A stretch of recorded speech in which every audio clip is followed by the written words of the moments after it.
You know it's this. Take a break and talk it and see. Money swallowed like sis. Did it perfect in a kid. Got a billion on second my hater. Don't be better. Put out the road I just spit. I know we got $1 million. The devil that shit ain't not cheaper than again. Hello and welcome back, fellow anime lovers, to Manga Muse. I am delighted to have you join us once again in the world of fanfiction and fantasy. This is the 6th part of What If Deca Meets My Little Pony? Special note, this fanfic is written and a masterpiece of Demon Heart 12 on fanfiction.net. Do check and support the author too. Now smash the like, share and subscribe button for more. Also press the bell icon so that you never miss such great parts. Thanks for the introduction. Now let's dive into the world. In Class 1B meanwhile, Vlad King looked at Ibra who seemed to be busy at the moment. Shiozaki, I can't express how proud I am of you for making it into the semifinals. You made. He then noticed the girl writing something in her notebook. He walked up to her, stood in front of her desk, and asked, Hey, Shiozaki, I'm going to marry your sister. What do you think about that? The girl replied, Sure thing, Vlad-sensei. Save for the fact that I don't have a sister, and what you said is sinful. She closed her notebook. I was just putting my last touches on my cull. I mean Midoriya's fan club. Yeah, his fan club. Nothing happening there. Itsuka knocked her out. No cults are going to happen around while I'm breathing. The girl cursed Izuku, DMNU, Midoriya. You turned our cinnamon roll into a creepy worshipper. Pony only sighed, I'll tell him to play with her mind a little to remove the whole thinking that he's a god thing. Itsuka frowned but nodded with a dejected expression. Vlad then said, Anyways, good work everyone. Now, you all have the weekend to do whatever you want. Next week, you'll have your internship results. He looked at Ibra, take her to Midoriya to wipe her mind clean or mess with it till she stops her plans of making a cult based around him. He then popped a bunch of pills. I'm not paid enough for this SHT. Pony rubbed her forehead, but suddenly a poof happened in front of her. When the smoke cleared, she saw 2 gifts on her desk with a note that said, To my lovely girlfriend, happy birthday. The girls cooed at the gesture, but Itsuka was a little bit suspicious about this. Pony happily opened the first gift only for it to explode in her face. When the smoke cleared, the horse girl's face was entirely black. Some of the boys were cackling in laughter till the girl glared in their general direction making them wilt. Pony's eyebrows began to twitch, I'm going to kill that little. Pony let out a series of curses in English that only Setsuna and Juzo understood. She then eyed the second gift cautiously. She began to poke it from its sides. The girl carefully removed the ribbon from the top and looked at its contents. The only thing inside the box was an egg, making Kendo rub her head in confusion. Seriously, he gave you an egg on your birthday? She looked at Pony who was beaming with happiness. And why are you so happy? Pony exclaimed, This isn't just any egg. This is. Yui carried on with sudden excitement and happiness, a Pokemon egg. Pony began to jump and down like an excited toddler with Yui joining her in excitement.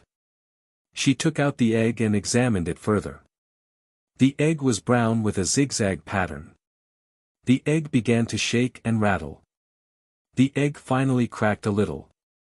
The cracks began to grow larger and larger till the egg shattered completely and revealed a small dog-like creature with a furry coat.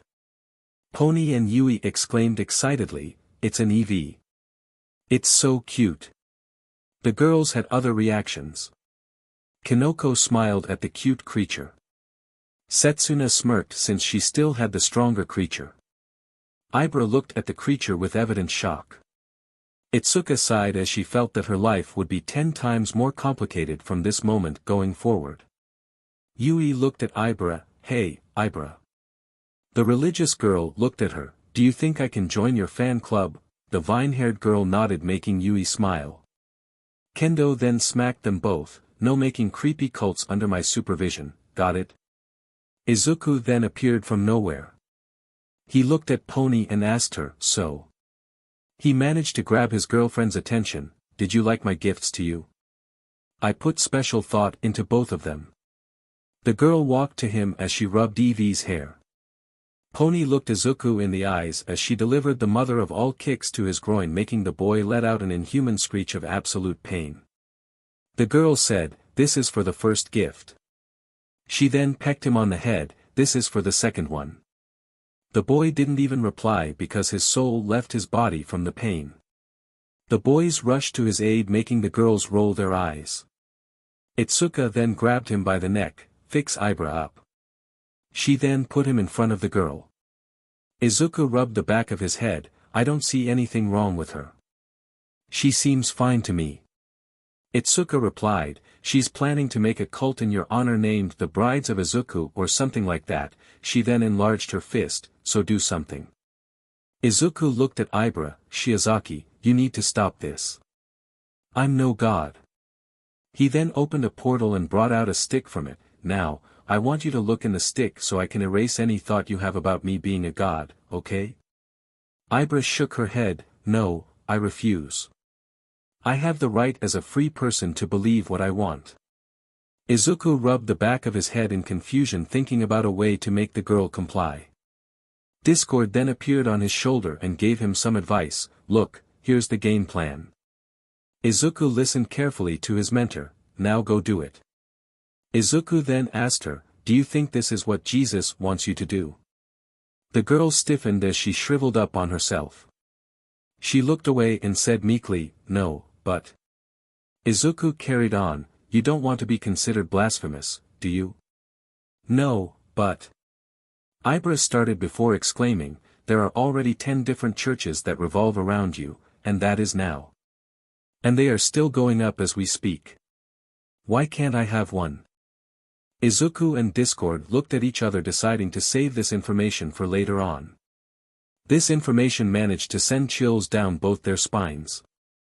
Izuku said, "But that doesn't make it right now, does it?" The girl looked away for a bit before nodding her head. She looked at the device as Izuku said, "Cheese." There was a bright flash of light. After the flash of light disappeared, Izuku looked at Ibra, "Shiozaki, what do you think about cults that worship people who aren't God?" The girl blinked a little before blinking a little, registering the question. "Hello, Earth," to Shiozaki. "Are you still with us?"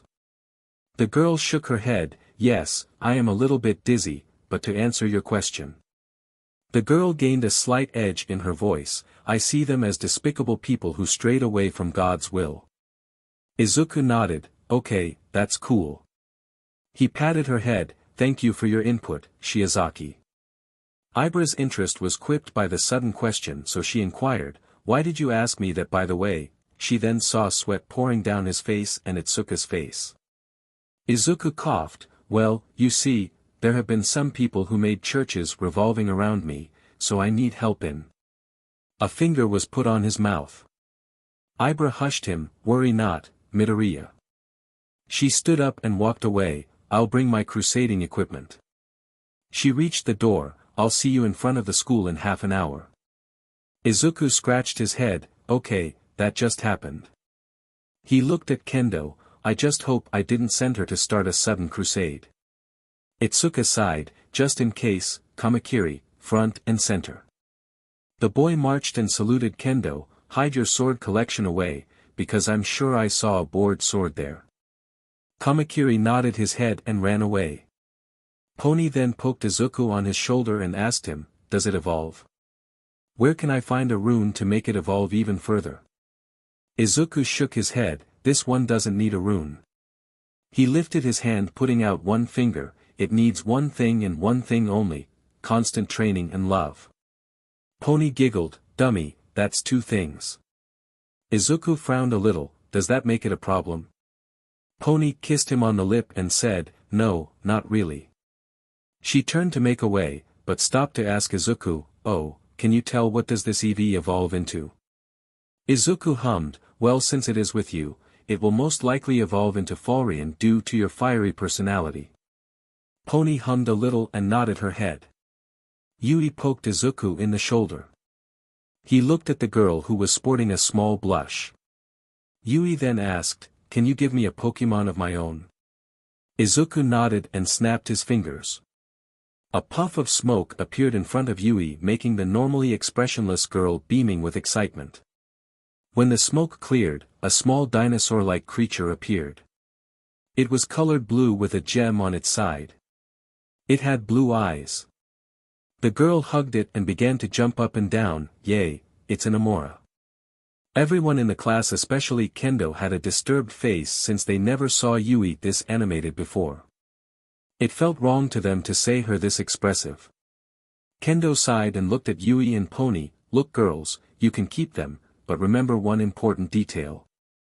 Both girls looked at her and concentrated. I'm not going to scoop their poop off like with Tokai's dinosaur. Got it?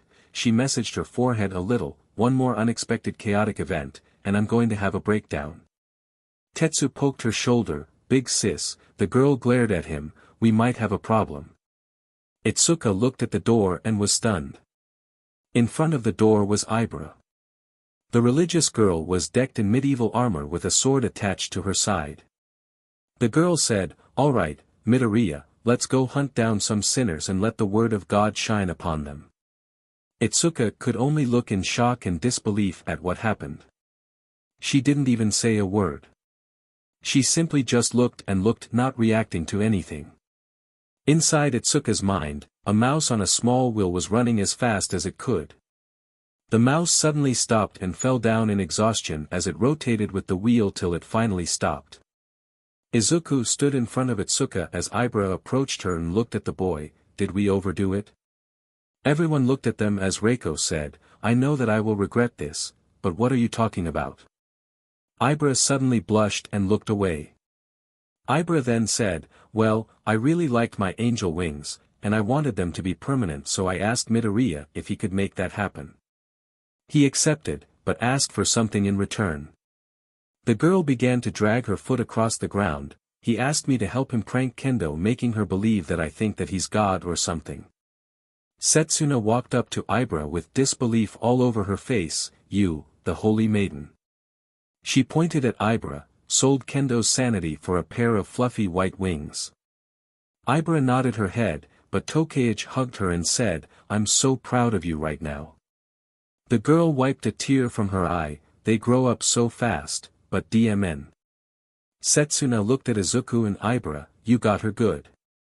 I mean, you fried her brain. Izuku then stretched. Well, my job here is done. He looked at Pony. See for tomorrow's date. I'll pick you up from my mom's house. He then slapped Pony's butt before disappearing. He reappeared for a second and gave Ibra her new wings. He then disappeared for good this time. The horse girl's face was burning hot from this, so she ran outside the room at speeds that put Ida to shame. Everyone else shrugged as they left the room, while Tetsu hefted Kendo over his shoulder like a sack of potatoes to take her to her room. No one noticed Yui taking Ibra's cult notebook. The next day came, and Izuku was quite nervous, to say the least. He was being forced to go to the meeting of the gods that Discord told him about. Izuku looked at his mentor. Do I really have to go there? How about you go in my stead? Discord slapped him on the back of the head. Man up, you big baby. Do you want the other gods to think that you're a coward? Izuku shook his head. Good, then SK it and go for it. Izuku sighed as Pony knocked on his dorm room. He opened it and the girl walked in. You know Kendo has put a red light on you and Ibra. She looked outside. In the morning, I saw Kendo plucking Ibra's feathers to make a pillow for herself as punishment for hurting you. I also saw a planning board for her revenge plan. Izuku shook her off. Please, as if Kendo can do actual harm on me. Pony sweat dropped when she saw her boyfriend decked in heavy-duty armor. Pony shook her head. So? She looked at the ground. Are you really going to meet other gods like Zeus and Jupiter? I think that's awesome, but why are you sweating bullets? Izuku was shaking. He looked at her and said, I'm worried, okay? I don't want to look like a complete idiot in front of actual gods. Do I look good? Is my clothing well enough? Pony slapped him on the back of the head. Clam down, you're going to down fine.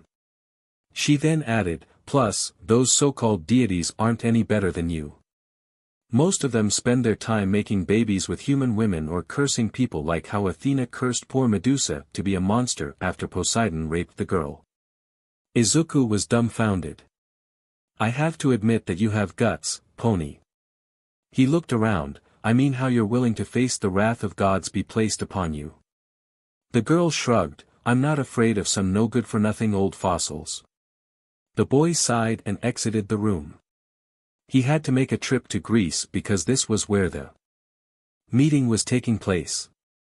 From what he heard, the meeting is happening inside the Pantheon. Pony asked him, are you really going to Greece? The boy nodded, man, I'm so jealous of you. I really wanted to have a trip to other countries. The boy raised an eyebrow, but you are here inside Japan. You are in another country. The girl shook her head, I mean I want to see places like China, Persia, England, Assyria. Izuku quirked his eyebrow, never took you for a history buff. I thought you were an anime otaku. Pony nodded, I am, but I also like visiting places. So, how about for our anniversary next year, you take me to Rome so we can have fun there? Izuku patted her head, okay, I'll think about that, but knowing you, you'll probably force me to do it anyway, so the answer is yes. Pony patted his head, good boy. The two continued to pat each other's heads for a while until someone stood behind them and coughed. Behind them was Momo, bringing a huge bowl of meat to her tigers.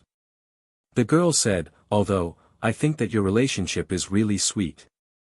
Please refrain from too much PDA. She finished with a blush. Izuku rubbed his chin, you know Momo. I'm going to Greece. What do you think about that? Momo groaned, ugh, Greece is so overrated. My advice, go to Italy. Venice is such a nice place this time of the year. Greece is really a tourist trap. Izuku raised an eyebrow, wow, Momo. I didn't know that you didn't like Greece. He looked at her and rubbed his shoulder, how come you don't like it? Momo said, well, I'm not really into Greece. I like Roman much more. It's as simple as that. Izuku deadpanned at her, you went there one time before UA, and you got scammed by someone, didn't you? Momo blushed a little, making Izuku exclaim, that totally happened, didn't it? Momo's blush increased to astronomical levels. Momo defended herself, that only happened when I was 10 years old. She stomped her feet on the ground and walked away to her room with a huge blush. Izuku laughed at her, man, getting a rise out of her is just as easy as kendo. Both are so prideful. Pony sighed, you added her to your list of targets, didn't you? Izuku nodded, I'll begin torturing her when I return from the internships.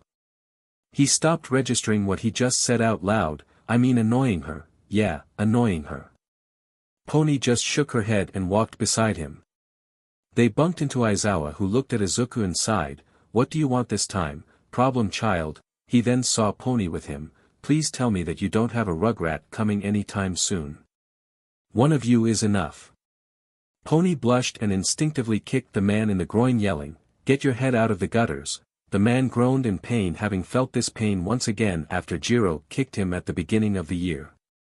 Izuku looked at Pony and wondered, what the heck is it with girls and cheap shots? Izuku explained, no, I'm actually going out with Pony. She wants to visit my mom. Aizawa nodded his head, and I have the annual god meeting with other deities such as Zeus and Jupiter. Aizawa jumped straight on his feet, you mean like the Greek and Roman gods of old times? Izuku nodded his head as everyone then heard mad cackling coming from the speakers throughout the entire school, making many staff members go to the panic room. Aizawa sighed, fine, you can go, but don't bring any of them here. He looked outside, call me crazy, but I swear this morning I saw Shiozaki from class 1B flying with angel wings. He looked at his mug of coffee, I think I need to let loose on the coffee. It's messing with my mind. The man walked away as Pony asked Izuku, should we tell him? Izuku shook his head, no, I want to see his reactions when he sees that what he saw was real.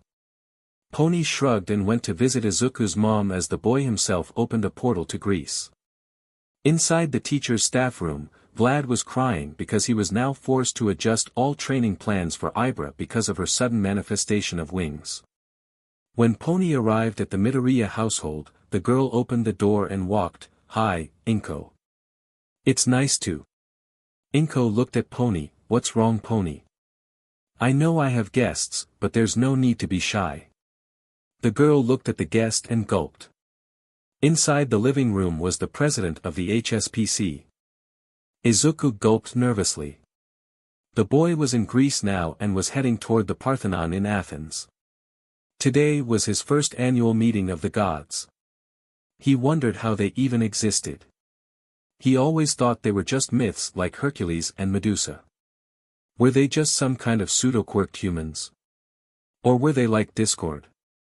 Or the most interesting conclusion, were they aliens from outer space and people just started worshipping them?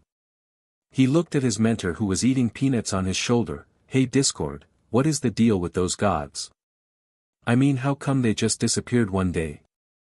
Discord stroked his beard. "I generally have no idea, but the best explanation I have is that the emergence of monotheistic religions drove them into obscurity."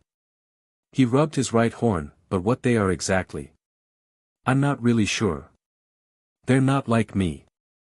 I'm a pure representation of chaos, but for example, Thor and Zeus aren't like me. They aren't pure representations of lighting." Izuku's sweat dropped. "So, your guess is as good as mine." He shook his head. "Well, that's kinda disappointing." He looked to the temple getting closer. "Are they as chill as you are?" Discord deadpanned. "I'm the god of chaos. I'm basically the other face of being chill." He put on sunglasses. "Didn't you see my past when we officially met for the first time?" Izuku glared. "I did, though I have to say that flying fish isn't something that I find funny." Discord gasped like a rejected schoolgirl. "How dare you? That's the greatest act of chaos ever." Izuku shook his head. "Anyway," he then returned to the issue at hand, "can we please return to our original talk about how the gods are? Are they chill as you or are they like Bakugo?" Discord shook his head. "I'm not sure. I guess they're just like humans. You'll have those who will welcome you with open arms. Others will avoid you since they don't much about you. Some will try to haze you since you're a newbie. Some won't blink since they don't care much. I guess you have to wait and see what happens." Izuku now stood in front of the Parthenon and said, "Well, here goes nothing." He looked around to make sure no one saw him. He took a step into the temple, but nothing happened. He looked at Discord. "What happened? Wasn't the meeting here? Did they change the location of the meeting?" He then jumped back and forth. "This is absolutely frustrating." Discord tilted his head. "Well, this is new." He grabbed his tail. "Perhaps, you should activate your dimensional vision. Maybe, there's some kind of doorway to the meeting of gods." Izuku looked at him. "Why didn't you tell me this sooner?" Discord shrugged. "I thought you wanted to discover your powers on your own." Izuku's eyebrow twitched. "We'll talk about this later, but for now." Izuku activated his dimensional vision and saw an amorphous door that seemed to be vibrating at a certain frequency. The boy sighed. "Man, why does everything have to be so complicated?" Izuku began to vibrate his body to adjust it to the frequency so he could enter through the door. The boy walked through it only to be met by something he didn't expect. It was some sort of casino with drinks being disturbed around and meat on the grill. He expected something more epic.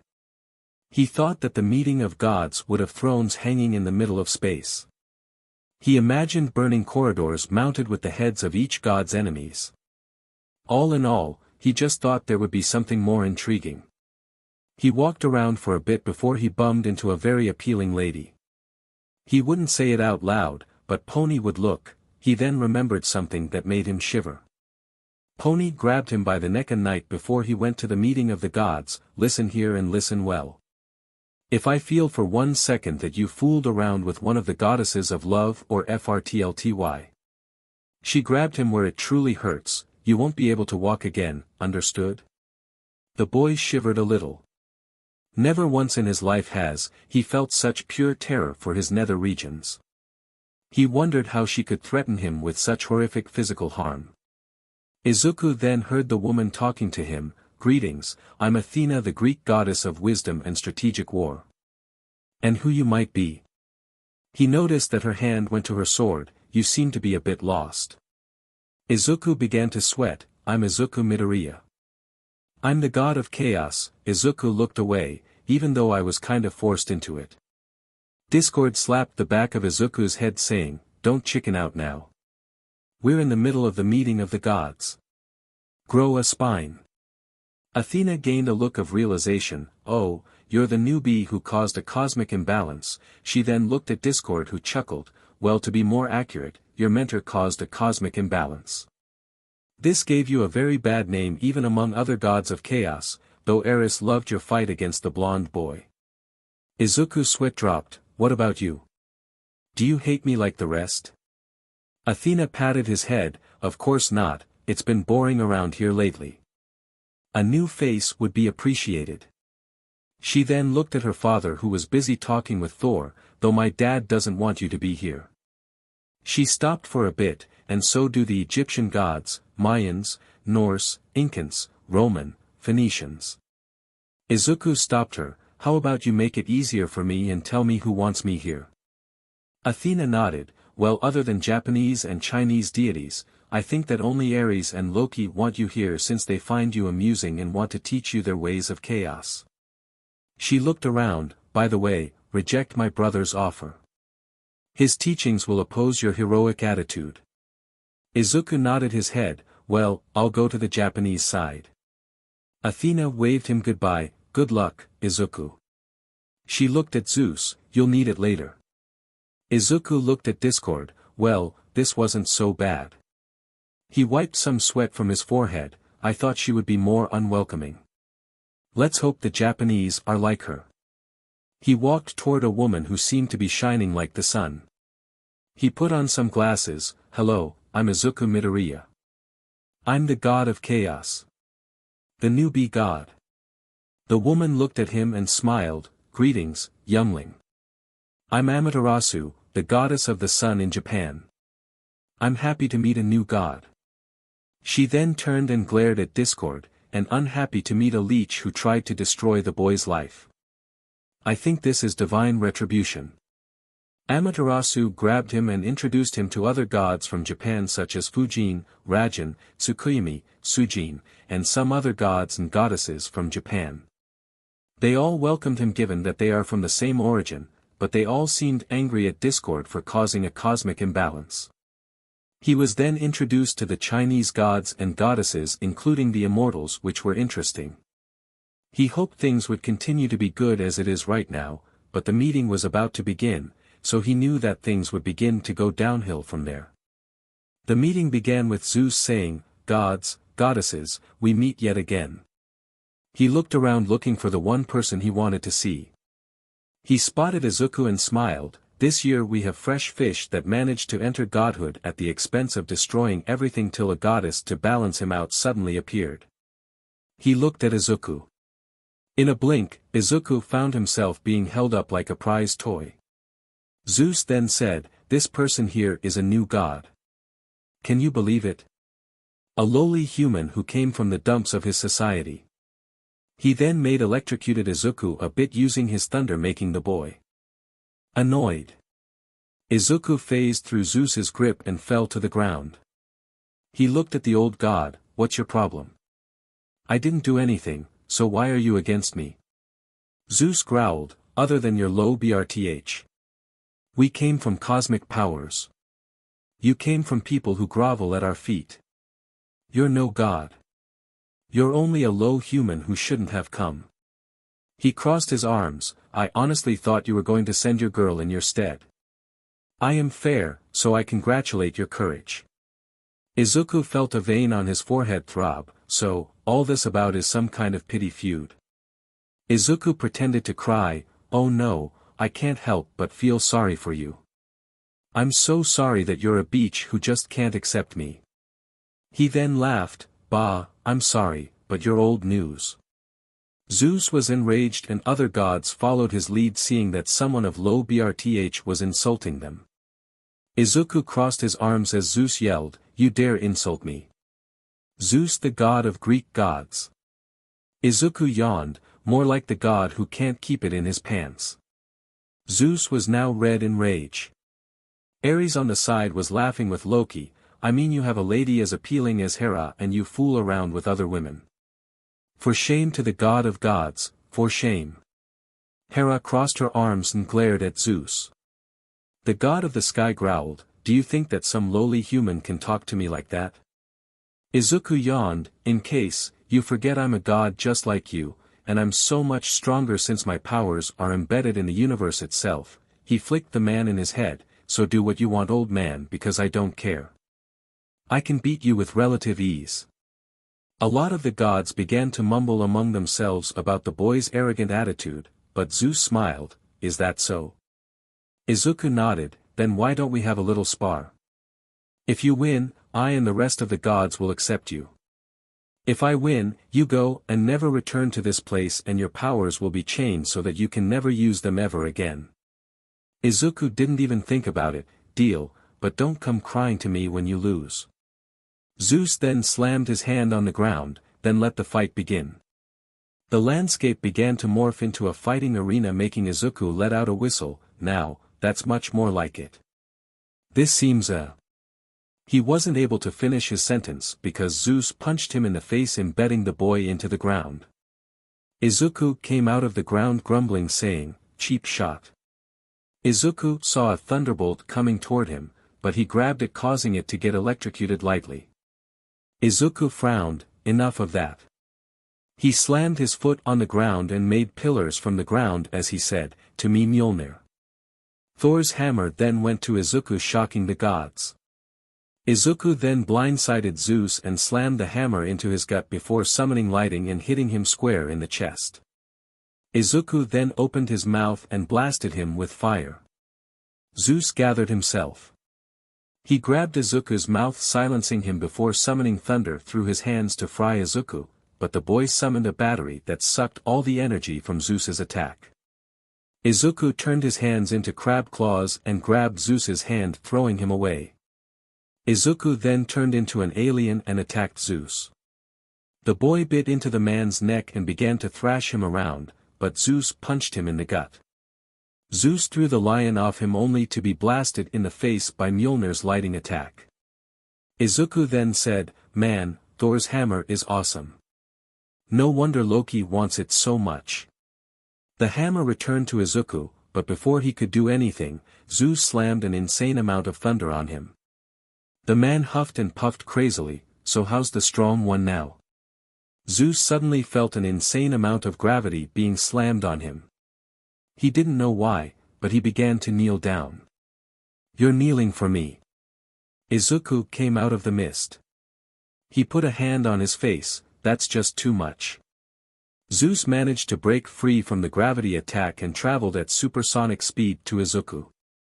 Izuku yawned as he lazily put up his arm, blocking the attack, which caused a ripple throughout the multiverse only a select few felt. In a distant universe, a green-haired man was standing on the ruins of a destroyed medieval military garrison. He felt a disturbance in the sky. "What the heck just happened?" He shook his head. "You know what? I don't care." He then grabbed a man who tried to attack him and turned him into a dry shell devoid of life. "Next time try to be quiet." He then walked away to his next target. In another universe, a hooded figure was jumping from roof to roof avoiding heroes, but he felt a sudden disturbance that caused the heroes to foam at the mouth. "What the hell?" He looked around. "I don't know about this, but something feels fishy.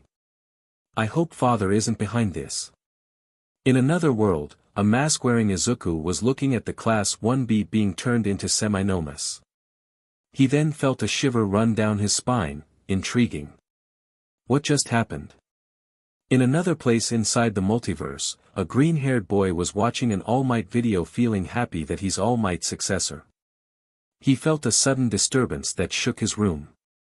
In another world, a swordsman was walking with a girl when they saw the sky rip apart before reconnecting, making them both look at each other and say at the same time, "We saw nothing." In another universe, a teen riding a motorcycle came to a sudden halt when his entire being shivered from fear. What in the seven hells was that? In location inside the wide multiverse, a man reading a book stood up. What the heck was that? Finally, inside a universe, a green-haired male was sitting against a laptop working tirelessly on it, felt the entire world shake around him, making him wonder what happened. I hope this is the end of whatever this was, but something tells me it's going to hurt my head later on.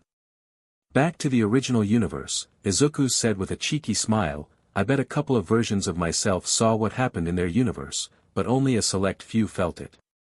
Maybe, I will meet them someday in some sort of multiversal adventure against some ancient evil like Cthulhu. Zeus glared, joke as much as you want, boy, but my victory will make it much sweeter. Izuku laughed, do you know how many times you said that by now? Zeus frowned, you're too confident. I will end you. Izuku flipped Zeus away. The man stood up but felt another wave of gravity hit him with much greater force than the last time. This caused him to begin to kneel. Izuku came to him smiling smugly, you both know you want to rest your old bones, so why don't you kneel and rest already? There's no shame in declaring that you're defeated. Zeus tried to move, but he began to slow down.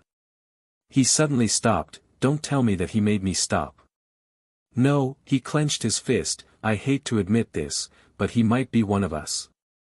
In a last-ditch attempt to win, Zeus summoned his strongest attack. His lightning spear and tried to throw it at Izuku, but his attack was stopped before it even happened. The lightning spear began to implode on itself, engulfing Zeus. When the smoke cleared, the man was barely able to stand. He walked toward Izuku, I accept you, but I refuse to lose to you. Izuku smiled, in that case, have this. Izuku released some type of smoke that Zeus inhaled. Zeus's eyes suddenly widened in fear and he began to crawl away, no. No. The Greek god began to pale, you shouldn't be here. I left you trapped under a mountain. You're still trapped there. What Zeus was seeing was Typhoon. The monster that Gaia birthed with Tartarus to defeat him. He barely defeated him the first time, but now when he was already weakened, it will need a miracle even with the other gods helping him. Typhoon then raised his hand and bonked Zeus on the head, making the man pass out. Typhoon disappeared only for Izuku to be in his place. Izuku forced Zeus to inhale fear gas that forced him to see what he feared the most. Izuku jolted him awake, saying, I guess I win. He patted him on his back, for someone as old as you can tank some serious hits. Good for you. Still strong in your old age. Zeus sighed, I'm a man of my word. He looked away, at least most of the time, so by the power I hold over this council, I declare the. He grabbed Izuku, lifting him in the air like a ragdoll, Izuku Midoriya, a god of chaos. He looked at the others, make sure he doesn't team with the others and rip the universe apart. Izuku walked away only for Thor to yell, I refuse to accept him. He's no god. The man began to rant, making Izuku feel a little angry, so he decided to give him the Hulk treatment. Izuku's body buffed up to a huge mass. He suddenly grabbed Thor by his legs and began to slam him back and forth on the ground like Hulk did to Loki in the Avengers movie. By the end of it, Thor was moaning in pain as Loki said, so that's what Loki of Earth 19 to 99,999 felt like. Ouch. Izuku walked over to the Japanese gods, who were still shocked over Izuku's action. Amaterasu said, what was that, Izuku-kun? You seemed like a different person. Izuku suddenly fell over, I don't know what's happening. He began to I feel like I have a hangover after drinking for 6 days in a row. Discord appeared on his shoulder, no need to thank me for helping, Izuku. Izuku looked at him with an angry look, you did this. Discord nodded, of course, he explained, the gods wouldn't have taken you seriously if you didn't prove yourself to them, so I gave you an injection that made you hyper. Izuku grabbed him by the neck and began shaking him, making the other gods sweat drop at the interaction. The rest of the day was spent with the gods talking among themselves about everything and nothing at all in the meeting. Nothing interesting actually happened. Izuku returned to his house around 5 p.m. only to be met by his mom and Pony talking. He immediately felt something wrong since Pony seemed to sweating buckets. Izuku sat down with them and chatted a little bit. He then dragged Pony aside and asked her, "What's going on, Pony? You seem like you saw God. And this is coming from me." Pony looked at him worried. "Well, I don't know what to tell without getting you angry and ready to go medieval on whoever caused this."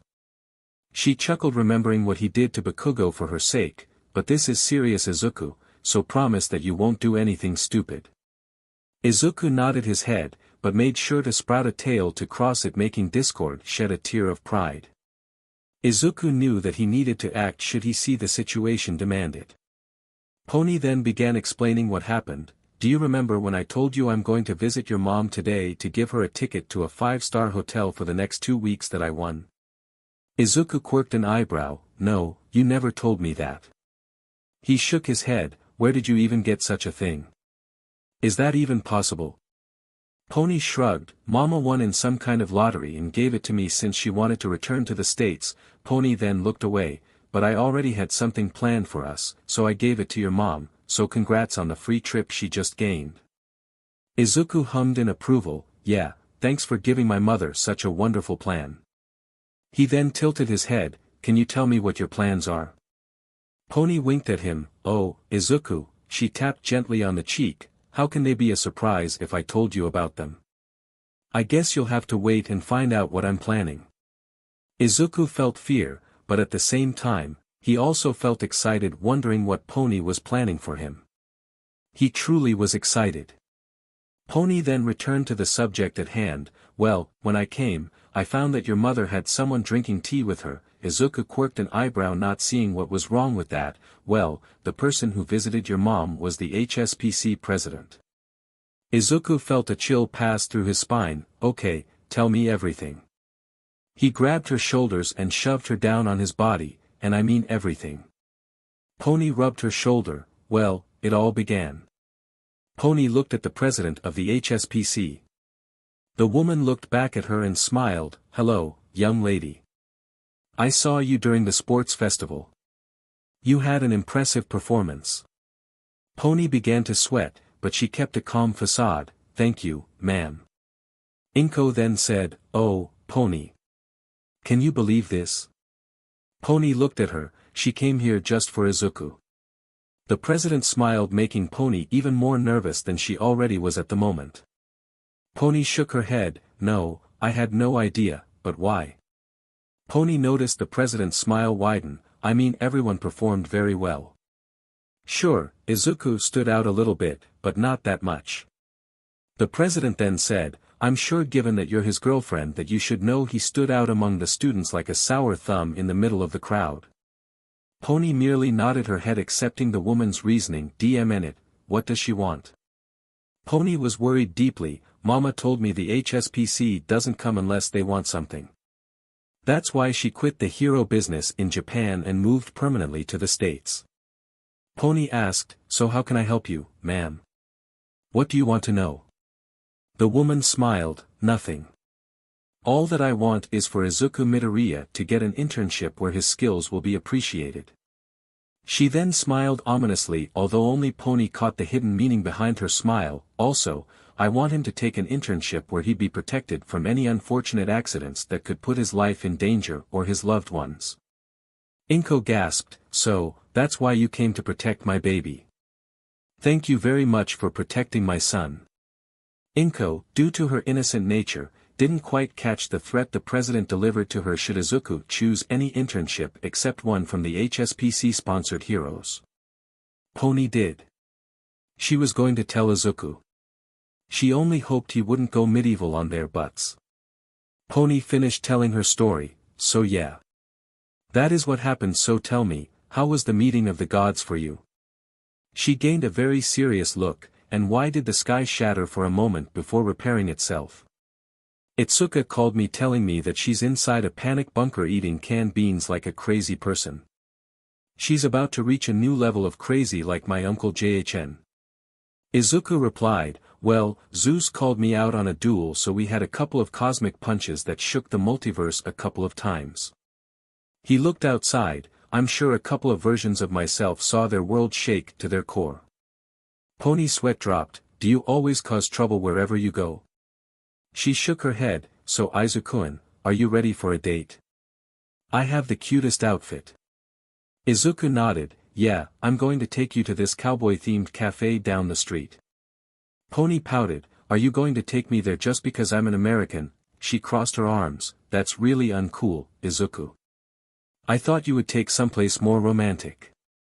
Izuku tapped his chin. How about I take you to Paris? Pony's eyes lit up. Really, you want to take me to the city of love? She jumped up and down. That's so awesome, Izuku. Give me a minute so I can go and change my clothes. Izuku nodded, but... As soon as Pony left, he made a clone of himself. Izuku looked at him. Make sure that she doesn't find out. The clone nodded his head, so Izuku phased through the ground to the street and went to the HSPC headquarters. People are going to pay and learn that he's no pushover. Izuku made his way toward the HSPC. He finally reached the building. He looked at it with enough hate to melt into nothing but sludge. Izuku chuckled eerily. No one comes to the home and threatens my mom and gets away with it. Izuku walked into the building and someone tried to stop him, but Izuku flicked him into the sea. He continued to make his way throughout the building. He felt something was odd. There was no security, but the answer to this mystery was revealed when all of the guards were gathered around the woman's office. Izuku cracked his neck and said, Men, we can do this the easy or we can do this the strong. The men pointed his guns at Izuku, making him roll his eyes. Izuku snapped his fingers, making the guns turn into snakes and wrap themselves around the men's hands. Izuku passed them and phased through the wall to meet the president. The woman smiled. Midoriya Izuku. I've been expecting you to come here. I thought you would be here earlier, but I have no problem. Frankly, I had nothing better to do. She then pointed to a cup of tea. Do you want some tea to calm down your nerves? You seem tense. Izuku slammed his hand on the table, transporting them both into a place outside of space and time itself, but the woman kept her calm facade. How do you think you are to threaten my mom in her own house? So the horse girl caught on. She hummed a bit. I thought, given how naive she seemed, she wouldn't catch on even after years to come. Izuku felt his blood boil, making him turn into a walking flame, but the president said, but in order to avoid anything misfortunate, I have a deal for you to sign. She gave him a paper. Izuku read it. As of now and forward, you work for us. We'll train you to become the best hero you can be under Hawk's supervision. We'll see that you reach your full potential, and in return, you do us some favors. Izuku quickly signed it and said, Deal. Now you sign it. The woman was shocked.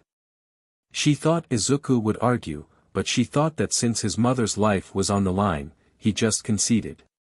She signed the paper and said, I'll see you during your internship with Hawks. Izuku chuckled. Yeah, sure. Good luck in your pursuit of power. He walked outside the room. By the way, I'm going to work with someone else. Don't wait for me. The woman quirked an eyebrow as he said, Did you really think you can outplay me? You're dumb. Your soul is now in my hands. He now showed her what she truly signed. It was a deal saying the HSPC would leave Izuku and his family alone. Should any one of them try to harm his family, the president will slowly lose her life force. Izuku smiled. I said someone was going to pay, and I guess you're the one paying the price. Goodbye, and learn your place next time. The woman was left sitting in silent fear for her life. School came back relatively quickly. Izuku went to school not before having a quick chat with Amaterasu, who nowadays works as a librarian near UA, which surprised him. When he asked her why, she simply said that even gods need a source of living and food, plus it was a pastime hobby of hers, so he simply shrugged. The boy was now in his class waiting for homeroom to start. His friends were chatting among themselves till Tsuyu came up to him. I bet people kept swarming you, Midoriya-chan. Izuku smiled, shaking his head. Well, not really. He crossed his arms. I had an ace up my sleeve to blend into the crowd without being noticed. Tsuyu tilted her head. You just camouflaged yourself, didn't you? Izuku nodded his head. Ochako then said, but I bet people were talking about you whenever you go. She began to pump her fist into the air. You were super awesome. I really liked the song you used against Bakugo. Izuku blushed a little. Oh come on. He put his hands on his face. I wasn't that awesome. I admit that the song was my own touch, but the rest I got was from old cartoons. He then saw Ida enter the room and Izuku greeted him. Good morning, Ida. He smiled at the boy, which made Ida shiver a little bit. How is your brother? I hope he's feeling better now. Ida smiled. Ah, yes. My brother is recovering quite nicely. He sat down in his seat. I heard the doctors saying that he'll be back in the field around next week. The boy was now sitting with a haunted look on his face, remembering the price he paid for his brother to become better. Ida stood in front of Izuku. Midoriya, at the entrance exam, you gave a vague warning about alleys and swords. You warned me about this, didn't you? Izuku sighed. I didn't know for sure what was going to happen if you're aiming at that, but yeah, I was warning you about something like that. Ida stopped him. I know that now.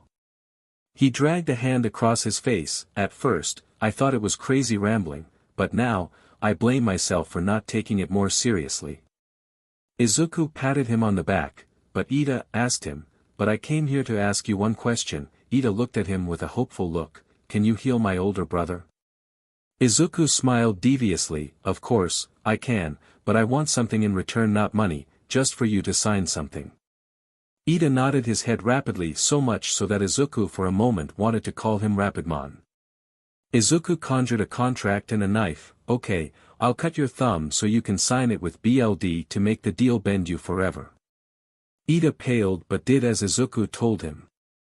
Izuku then said, read the deal to know what you're on for.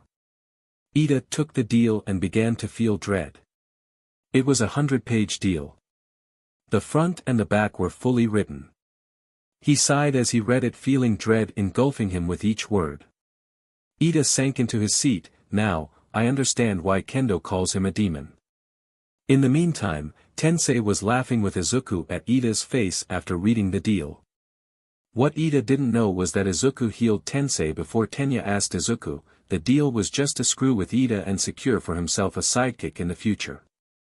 Aizawa entered the room that very moment and said, all right, you disgusting midgets. He then looked at Izuku, and one overpowered midget. Today we're going to look into your offers. Remember that the offers aren't permanent.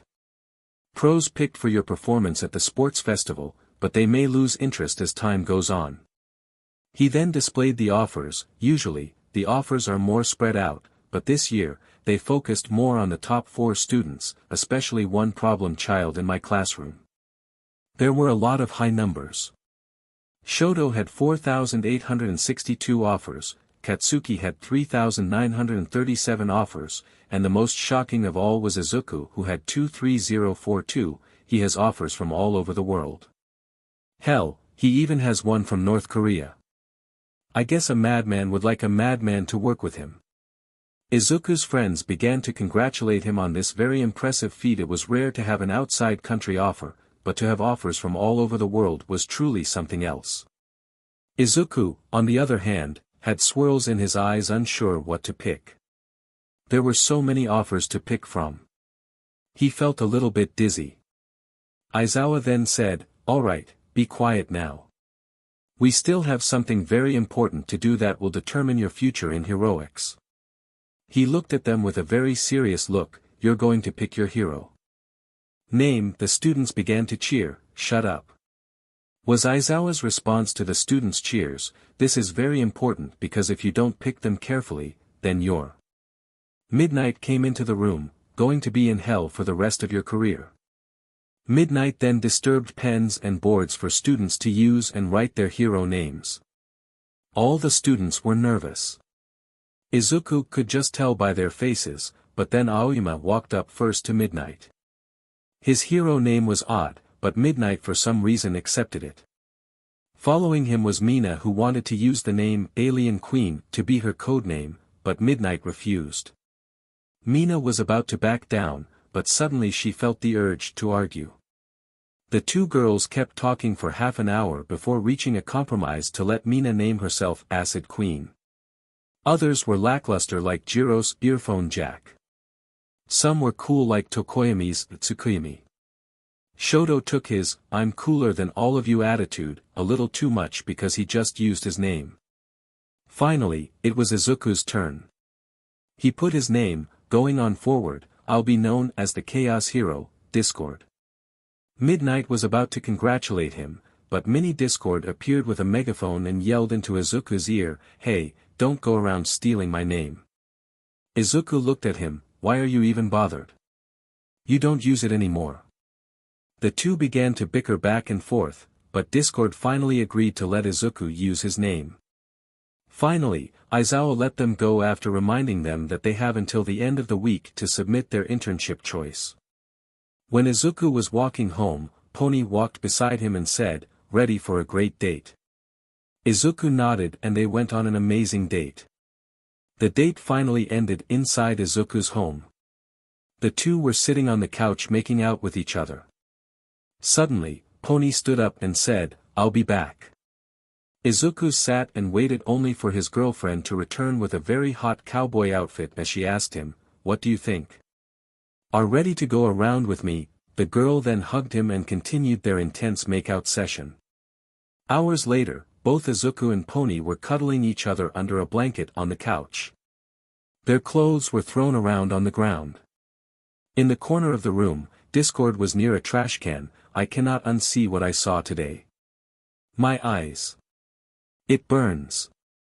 It burns." In Izuku's house, both Izuku and Pony were putting on their clothes. Pony buttoned her shirt with a goofy grin. "Last night was amazing. It couldn't have been better." Izuku had a blush on his face remembering last night. Pony was like a siren. He didn't know how she drew him in. On the plus side, he can't say he didn't enjoy last night. The after treatment is even better because Pony is feeding him chocolate-covered strawberries now. Pony looked at him as she shoved another strawberry into his mouth. "So, tell me," she put on her innocent facade she usually uses, but Izuku would never be tricked by it again. "Did you like last night?" She then hugged him and whispered into his ear, "Do you want a repeat of?" A pressurized water blast from a power hose held by Discord made them soak in water from head to toe. Izuku looked at Discord. "What the heck was that for? Do you know how much time it will take me to make us dry again?" Izuku snapped his fingers making Pony and him dry. "It took me about 6 seconds to make us dry." Discord yelled, "Consider this punishment for the horrible images you implemented in my head." He then hugged his legs. "It was so disturbing. I can never unsee what I saw yesterday." Izuku gave him a bored look. "You could have just averted your eyes," he tapped his chin, "or went to one of your D&D sessions with Dark Shadow." He then crossed his arms. "You know Tokoyami still complains to me about how you're both loud when you play it." "I can't, you moron," Discord facepalmed, "even though I can leave your head and walk around." He shivered a little bit. "I can't go far away from your body because I will begin to fade away and return to your head, so next time, you want to have fun, give me earmuffs." Izuku sighed and nodded. "Fine." The boy rolled his eyes. "For any future activities we'll give you a warning beforehand." Pony was sitting there silently with a blush on her face. Izuku asked Pony, "What agency did you decide to go with, Pony?" He wiggled his eyebrows. "I bet it's going to be a badass heroine so you can learn to kick butt." "Well, I first wanted to go with the snake hero." Izuku blushed imagining her in some kind of fancy advertisement looking like an angel, "but I heard that she only does advertisements so I decided to go with the rabbit hero." Izuku's face paled imagining his already terrifying girlfriend returning with Miruko's attitude. Her attitude was already terrifying enough. Pony smirked at his face. "Don't worry. I won't rough you up when I return." She slapped him lightly, "At least, not too much." Izuku gulped and prayed to whatever lord to hear him out and make Pony change her mind. His phone pinged and he saw a message from Zeus that said, "Man up, beach." Pony then said, "Alright, how did you decide to go with?" She wiggled her eyes. "I bet you decided to go with Ms. Joke or her sister Funny Bones." "I can only imag." The girl began to shake in fear, imagining the damage her boyfriend might do after interning with those two heroes. She grabbed him by the neck. "You aren't allowed to intern with them. You hear me?" Izuku disconnected his neck. "Well, I'm not planning to intern with them in the first place." He then freed himself from Pony's grip and reattached his head to his body. "Really? You aren't interning with them?" Pony tilted her head. "How come you aren't interning with them?" "From what I heard, they're the most suitable for you." Izuku just shrugged. "I just don't want to do it." Now, Izuku might have said that, but reality couldn't have been further from the truth.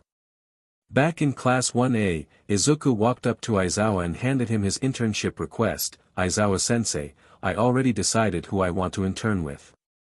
Can you make it official?"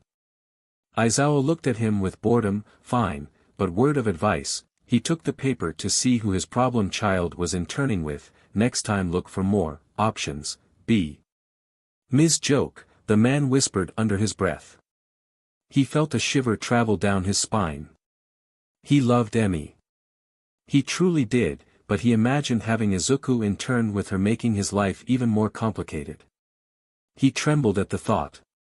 Aizawa put the request down. He looked at Izuku and walked outside the room. "Wait here for a bit." Izuku just stood there with his classmates looking at the scene in interest. A few moments later, Aizawa came with a flamethrower on his back. He looked at the internship request and activated the flamethrower, burning the paper into ashes along with the table. He then looked at Izuku and said, "It is denied. Find someone else." He turned around to sleep but stopped. He then said, "Hand Funny Bones request too." Izuku shook his head. "Yeah. I just don't want to go with them." He rubbed the back of his head. "I decided to go with Sir Night Eye instead." Pony arched her eyebrow in confusion. "You mean All Might's old sidekick? It seems an odd choice." "Well, I hope to see why he decided to pick me," Izuku said, but Pony gave him a "why did you pick him" look which made him admit, "Fine, I just want to see how I can screw with your quirk." Pony giggled. "Of course, you want to do that." She grabbed his cheeks and began to stretch them. "You won't be my destructive lord of chaos if you didn't screw with people's lives." Izuku then cracked his neck. "Alright, I'll teleport us to the dorms to get ready for our internships today." Pony nodded as Izuku snapped his fingers, teleporting them both. Inside Izuku's dorm room, the boy has already finished packing his stuff. He was making his final touches on torturing Itsuka during his week-long internship. He knew the girl couldn't live without his pranks, and he couldn't live without her suffering. He walked outside his room and blew a whistle. He heard a groan followed by Ida walking up and saluting him. "Good morning, High Commander. How can I serve you?" Bakugo, who was walking by, laughed at Ida. "Good work being Deku's beach." Izuku rolled his eyes and snapped his fingers, making two vicious snapping pineapple appear and bite Bakugo in the butt, making the boy run around while yelling in pain. Ida tried his best to hide his smug grin at what happened, but failed and began to chuckle. Izuku then asked him, "Is everyone ready for the internships? We only have half an hour to move." Ida tapped his chin. "Everyone except Jiro is ready." He then remembered what happened to Kaminari when he tried to wake her up. Jiro isn't a morning person. She can be very prickly. Izuku hummed. "You are relieved, Ida. I'll go and make her up." Izuku rubbed his hands evilly, making Ida sigh in exasperation. Izuku walked to the girls' side of the dorms. He saw Momo. "Good morning, Yaoyorozu." He then noticed a black eye on the girl's flawless skin. "What's with the black eye?" "I walked into a war zone with good intentions," Momo said, rubbing the black eye. "Jiro is seriously cranky when someone tries to interrupt her beauty sleep." Izuku snapped his fingers and made the black eye go away. Don't worry. I'll handle this. Momo nodded but silently wished that Jiro make him suffer. Izuku walked into Jiro's room. He had to admit it looked like a musician's personal heaven. He saw Kyoka wrapping herself inside her covers looking like a human burrito. Izuku smiled at her before summoning a huge blowhorn and putting it beside her ear and earphone jacks. The boy tried the diplomatic way first. Kyoka-chan, wake up. It's time for the internships. 5 seconds later and with a flash of purple lighting, Izuku was thrown out of her room. F off. I want to sleep a little bit more. Izuku took this as a challenge and began to use the more aggressive methods to wake the girl up. Izuku looked at the huge blowhorn and activated it.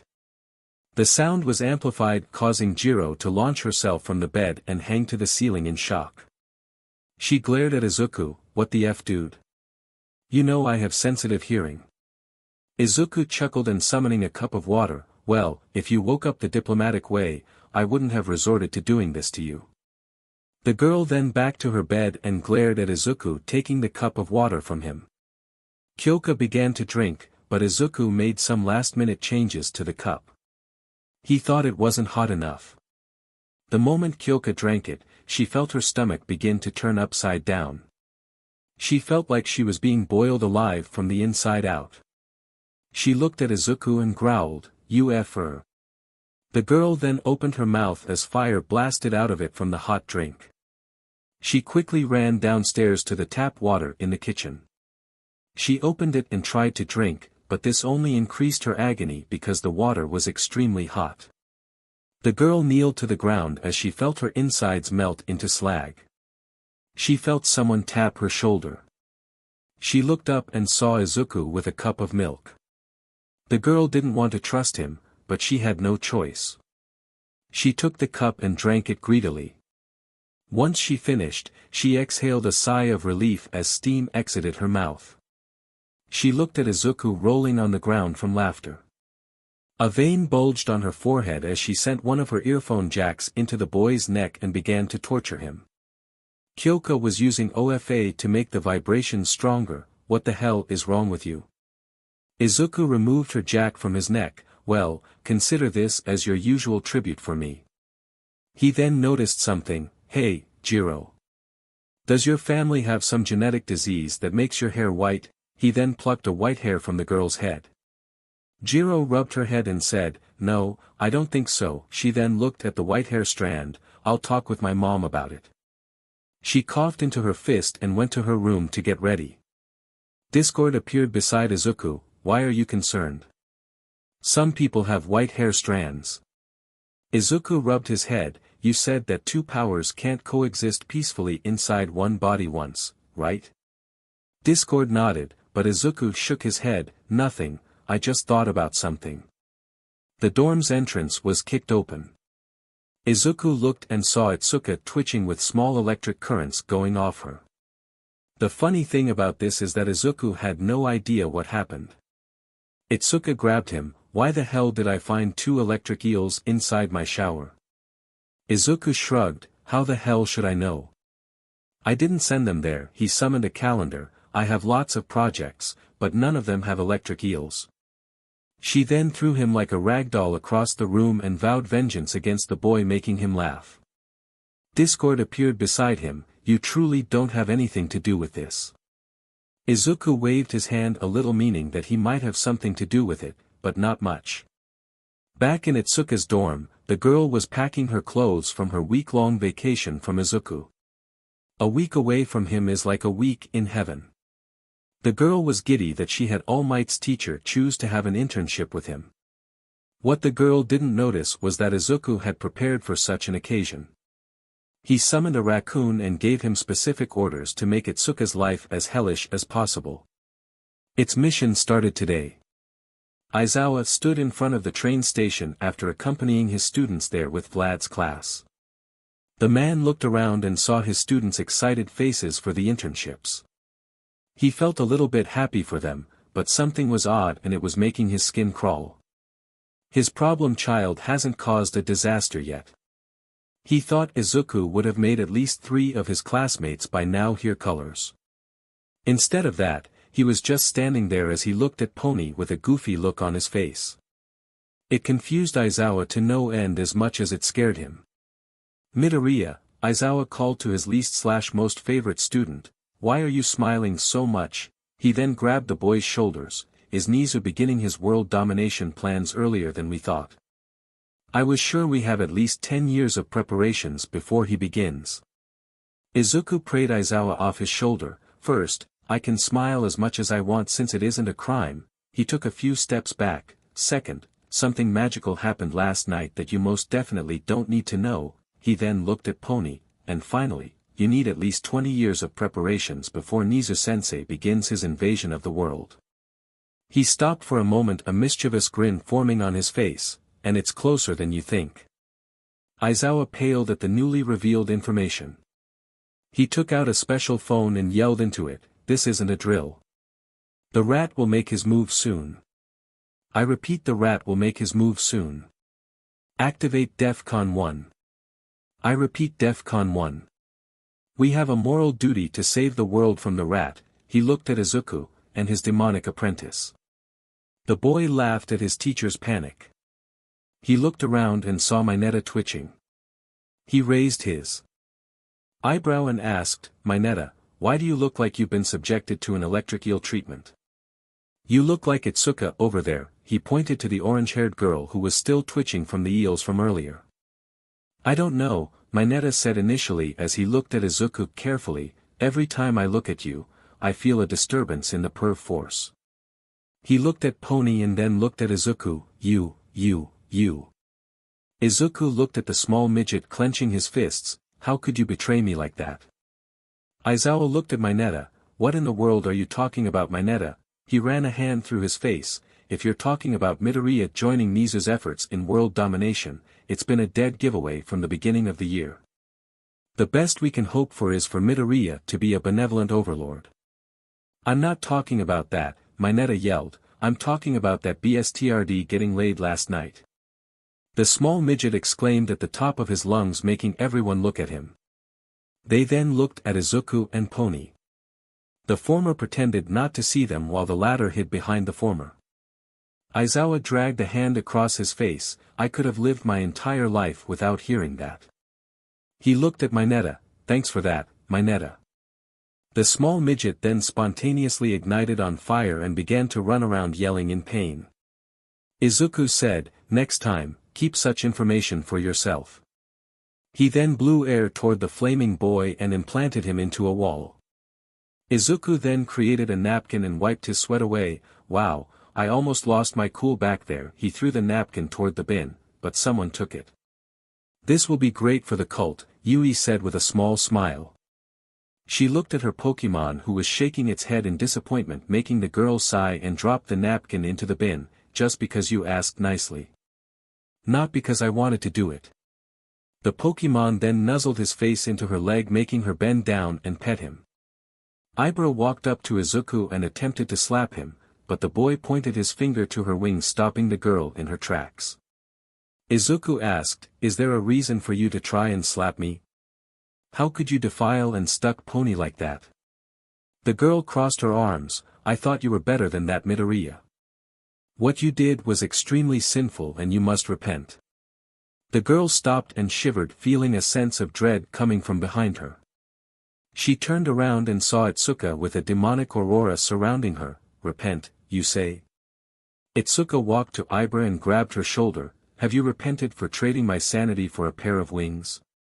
But. Ibra tried to defend her case. "My wings are so fluffy. I like them." This statement made Itsuka very mad and she began to chase Ibra around to pluck her wings. "Come back here, sinner," Itsuka yelled. "Face your divine punishment like a good girl or it'll be worse than it already is." Ibra refused to stop running. The chase continued for a little while as Vlad yelled at Aizawa, "Control your problem child, Aizawa." He made Ibra into a hooligan. The sweet summer child of my class was turned into a co-conspirator to make Kendo's mind unravel into nothing. Aizawa looked at him with tired eyes. do you honestly think I have any control over the problem child? He walked away from the man to gather his class because the trains were beginning to arrive. You're cute.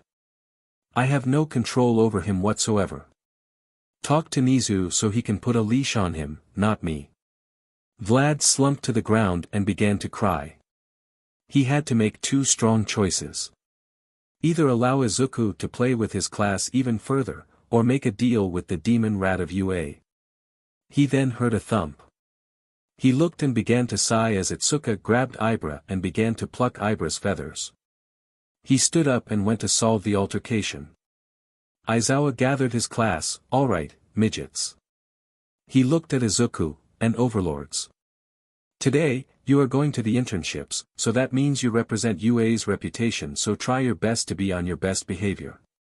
The entire class nodded as Aizawa said, in that case, load yourself on the trains. I'm going home to sleep. Izuku walked to Pony and gave her a good luck embrace which the girl reciprocated back. Izuku was about to walk away when he was crowded by a bunch of girls who were asking him for his number. The girls all stopped when they felt an ominous aurora coming from behind them. They looked and saw Pony standing still with a very dark and ominous aura surrounding her. What the heck do you girls think you're doing? Leave my boyfriend alone. Izuku used this time to run away because seconds later he heard a war cry and slapping happening. He would have found it very hot that girls are fighting for him, but his life would be at stake. Izuku left his girlfriend to deal with the girls and headed to his friends. He looked at Ochako and Ida. Ochako was excited as always. I can't wait to go and train with Gunhead. Izuku smiled, that's wonderful, Uraraka. I hope that you can make the best of it. He then looked at Ida and said, try to make sure that you won't do anything I would do under normal circumstances. He patted Ida on the shoulder and left a baffled boy behind him. He finally headed toward Kendo and said, I guess this is it for an entire week. You aren't going to see and I'm not going to see you. I'm going to miss our good time together. Kendo looked at him and flipped him off, like hell, I will miss you. I'm one step away from tearing my hair off and dating my Netta. The boy suddenly manifested beside her but was quickly kicked away by Monoma. This week is going to be the happiest week of my life. See you never. Monoma looked at Izuku who was smiling. You have something planned for her, don't you? Izuku didn't reply, but he just kept smiling as he looked at the top of the train that Kendo entered where a raccoon gave him a thumbs up meaning he was ready for his mission. Monoma looked at Izuku, you are pure evil. Izuku gasped, I'm not pure evil. I'm pure chaos. Get your facts straight. He then flicked Monoma's nose and walked to his train as he saw Pony dusting her hands with a bunch of girls piled on each other moaning in pain. His girlfriend was truly scary. Izuku sat in his train wondering what might Night Eye teach him. His powers were relatively simple enough. He collected chaos energy from the world around him which allowed him to do many feats including but not limited to reality manipulation. Izuku brought up his notebooks but sent a mental message to the raccoon to begin his mission. On Itsuka's train, the girl came back from buying refreshments for her and Jiro. Here you go Jiro, a cup of lemonade. Kendo looked at her cup of coffee, and for me, a cup of black appealing coffee without baby number 21 being there to make it into dirt. The girl sat down only for a farting noise to feel the train making everyone look at Kendo whose face was as red as a tomato. The girl looked under her hoping to find a Wu-Pai cushion, but there was nothing. Jiro looked at Itsuka with a sympathetic look, cheer up. This might be just a parting gift. Kendo nodded her head, but both of them didn't notice the raccoon under their seat. Izuku walked into the agency of Sir Night Eye. He looked around it for a bit. He had to admit that the agency lacked luster a little bit. He expected a little bit more from All Might's previous sidekick, but then again, he figured that the man was looking for a plain look given he was more of a background hero type who works from the shadows. He began to look for someone to lead him to Sir when he bumped into something or rather someone. He looked up and whistled, man, you're as built as a mountain. The person chuckled, thank you, I worked very strong to gain these muscles." He flexed his biceps. "Maybe one day if you work strong enough yourself, you can be just like me." Izuku chuckled to himself. "Why wait?" He then blew air into his muscles and made them all pump up. "Look at me, I'm now full of hot air." He flexed his new muscles, but they deflated. "Meh, I always liked the skinny option.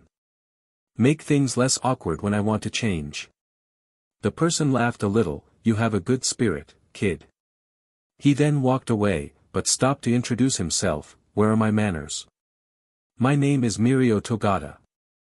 I'm a third-year student at UA High School. My hero name is Lei Million. The hero who's going to save 1,000,000 people." Izuku nodded. "That's a nice goal.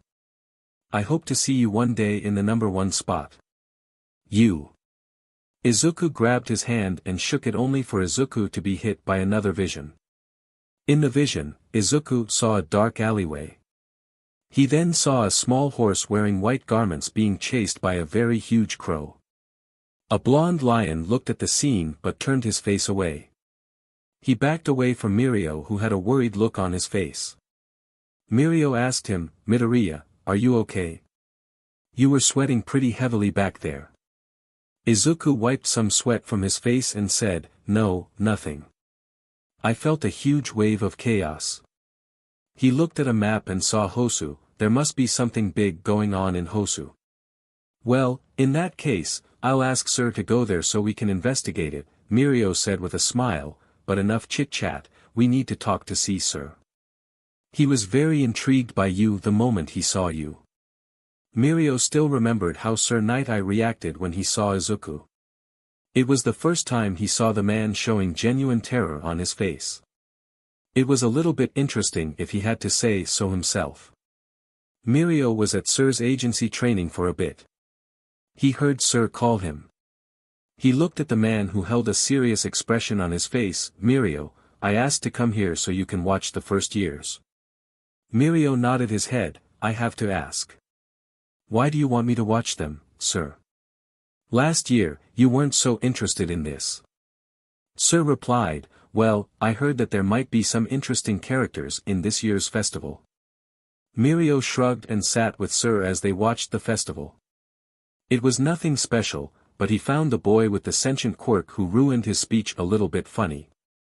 Mirio watched carefully as the race began.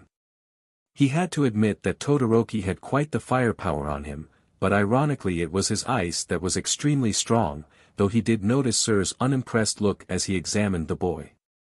"Is there something wrong, Sir?" Sir sighed. "That Todoroki boy isn't using his full potential. He adjusted his glasses. I can tell just by looking at him that he's holding back considerably and on purpose. Such a disappointment."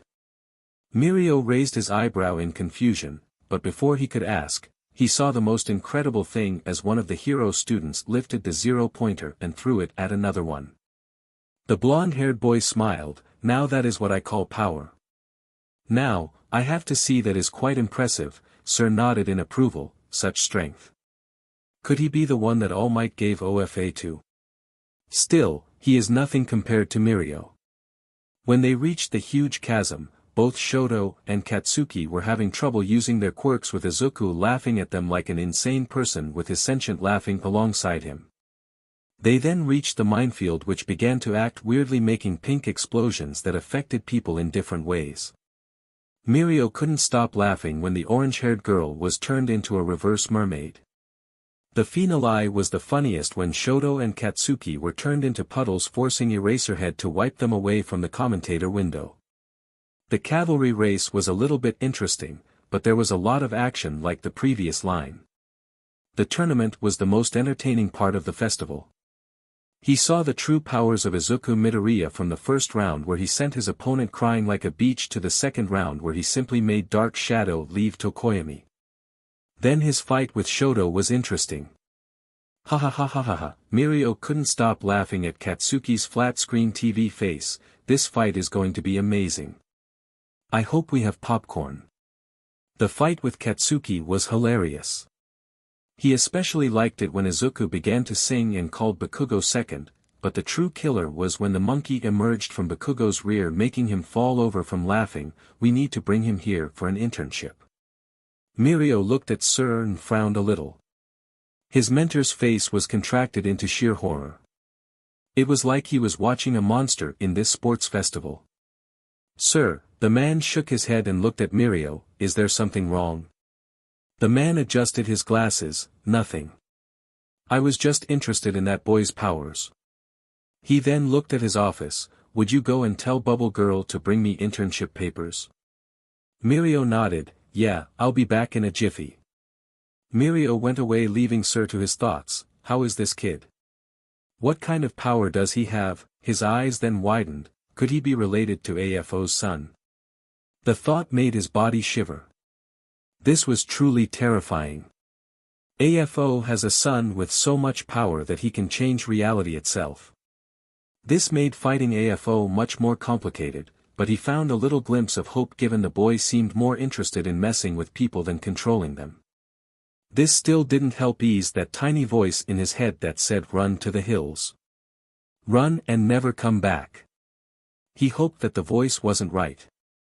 He hoped that the boy's quirk was just that strong, but even then, the boy needed to be put under constant surveillance to make sure he didn't fall into the wrong hands. He felt his body flinch at the thought. Did we already lose him? Night Eye looked at the ceiling. What criminal mastermind did we lose him to? What kind of horrible beast of hell got to him first?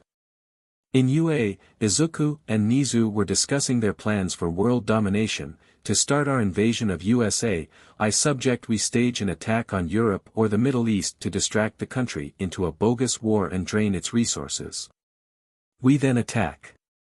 Izuku and Nizu then sneezed together, making them wonder who was talking about them. Sir's bad feeling was correct, but it wasn't a villain that took Izuku under his wings, but a hero.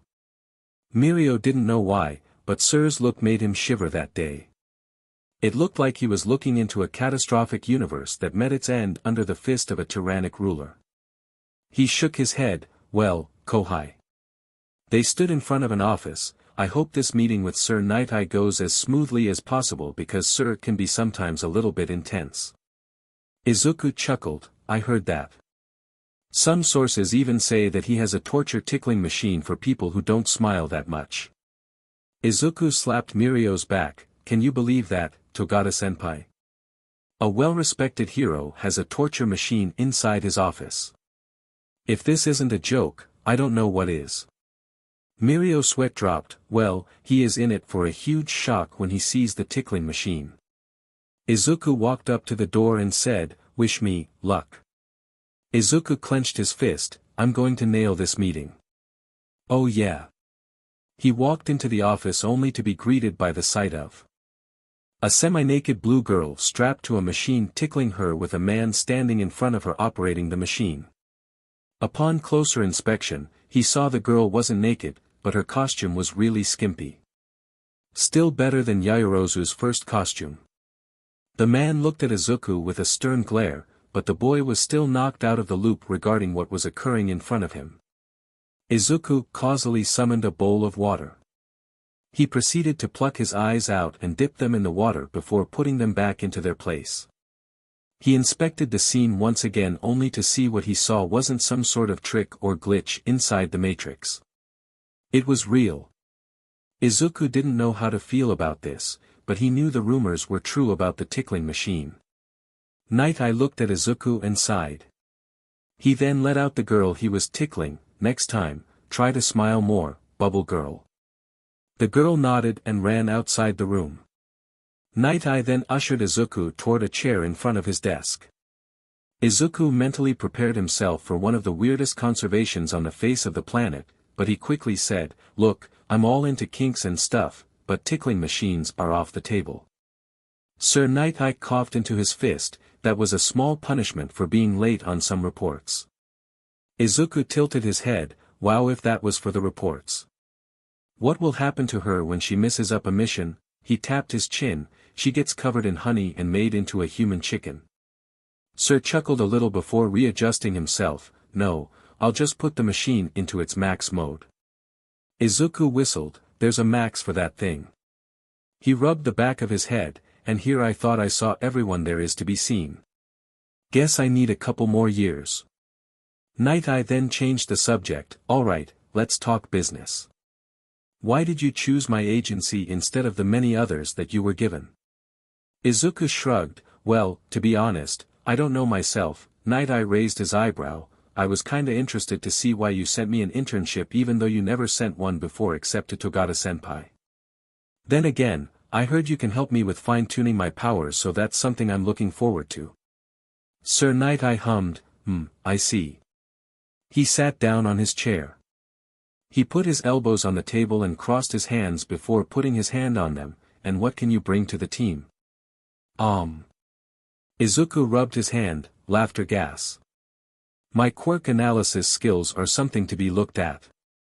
He then puffed his chest. I mean, I don't want to tote my own horn, but Nizu-sensei made me his student and future successor. Sir felt the color drain from his face. This boy is Nizu's successor and student. It's like having two versions of the demon rat. He looked at Izuku. I must bring him back to humanity's side before all hope is lost. Night Eye then shook Izuku's hand. Welcome to the team, Midoriya. He discreetly tried to use his quirk on the boy, but he got weird feedback. The only thing he saw was Izuku yawning in a void of darkness.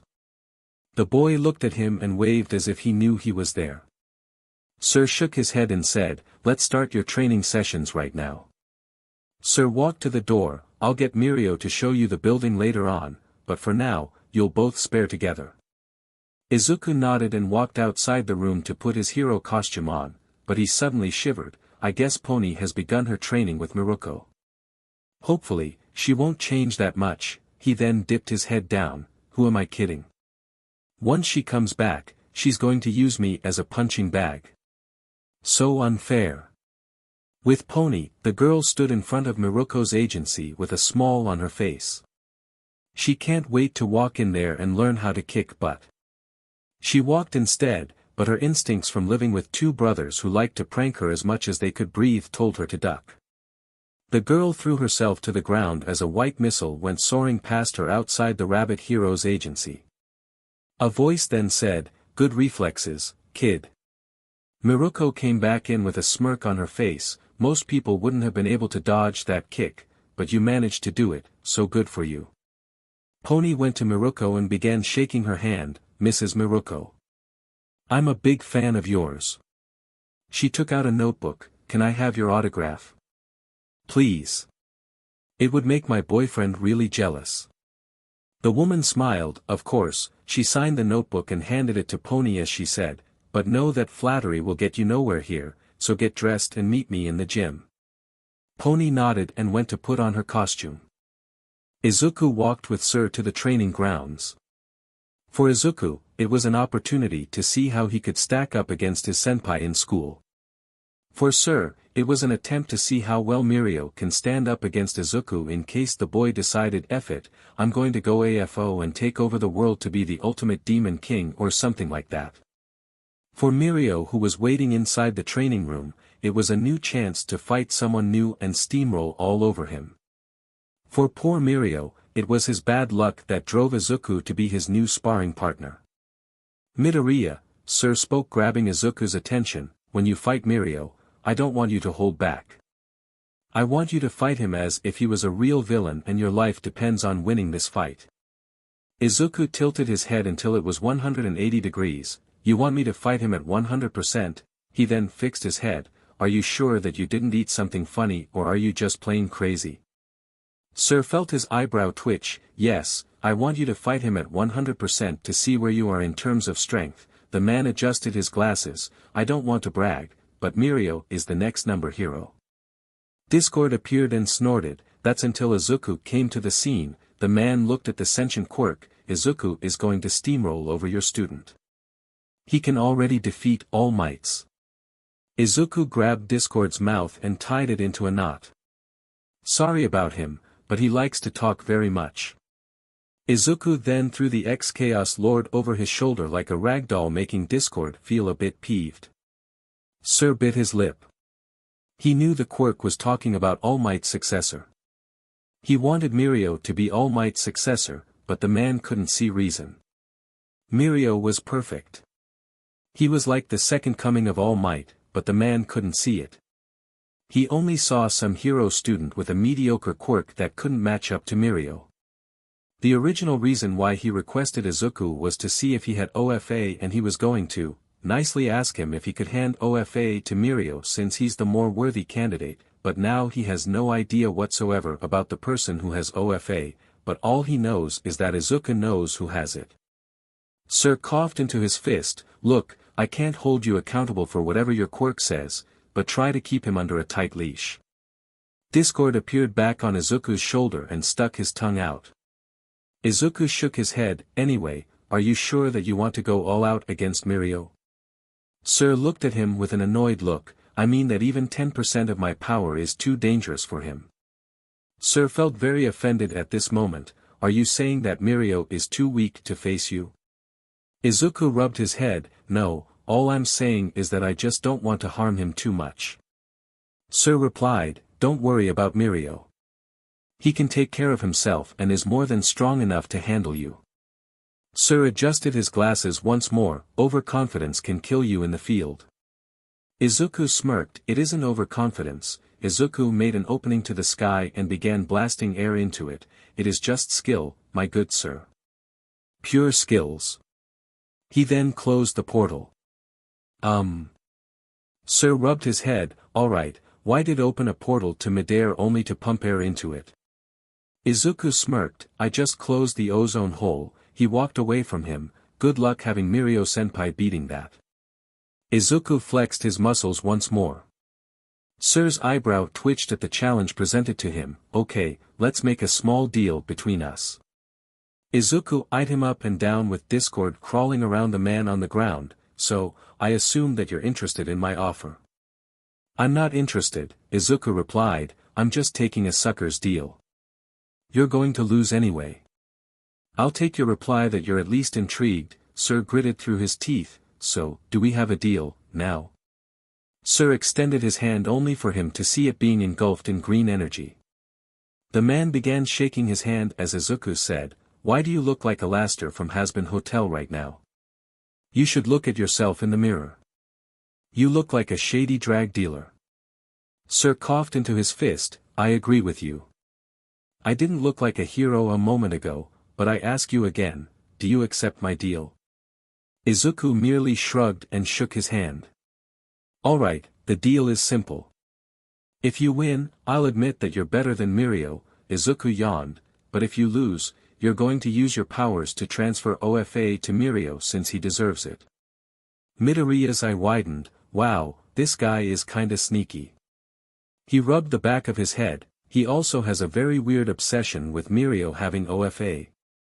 Doesn't he believe that Mirio can make it on his own? Geez, what a lousy mentor. Izuku nodded. "Cool, but I thought you would have more faith in Mirio in becoming number based on his powers alone, but I guess you don't have any." Sir halted and said, "I have faith in Mirio's abilities, but he will be able to do great things with OFA." Izuku rolled his eyes. "Please, don't tell me that you handpicked just to have him receive OFA because he looked a little bit like All Might and had a bad sense of humor like the big man himself. From what All Might told me, each user has to be different than the last. If you're trying to create a chain of users who are like All Might, I hate to break to you, but it won't work longer than Mirio or his successor. And if what I'm thinking is right on the money, no one will ever use it." Sir clenched his fist. "I'm not trying to make Mirio another All Might. I'm simply guiding him to be the best." He then looked at the entrance of the training ground, "and when the time comes for him to hand OFA, I'll help pick a worthy successor." Izuku gave Night Eye a weary look. "Yeah, you're definitely ain't trying to do that." Izuku kicked the door open. "Mirio, I can see in X-ray vision." The boy was looking at the ground. "Don't try to surprise me. Get your butt up here and hopefully with clothes." Mirio popped from the ground. "Well, you took my element of surprise away." Sir walked between them. He then put his hand on Mirio's shoulder. "Look, Mirio." The boy looked at him. "I want you to fight Midoriya over here. I want you to show him the ropes of being a top hero." He patted the boy on the back. can you do that for me? Mirio crossed his arms. Of course, by the time I'm done with him, he'll be seeing stars. Izuku felt a vain throb on his forehead. Are you trying to challenge me?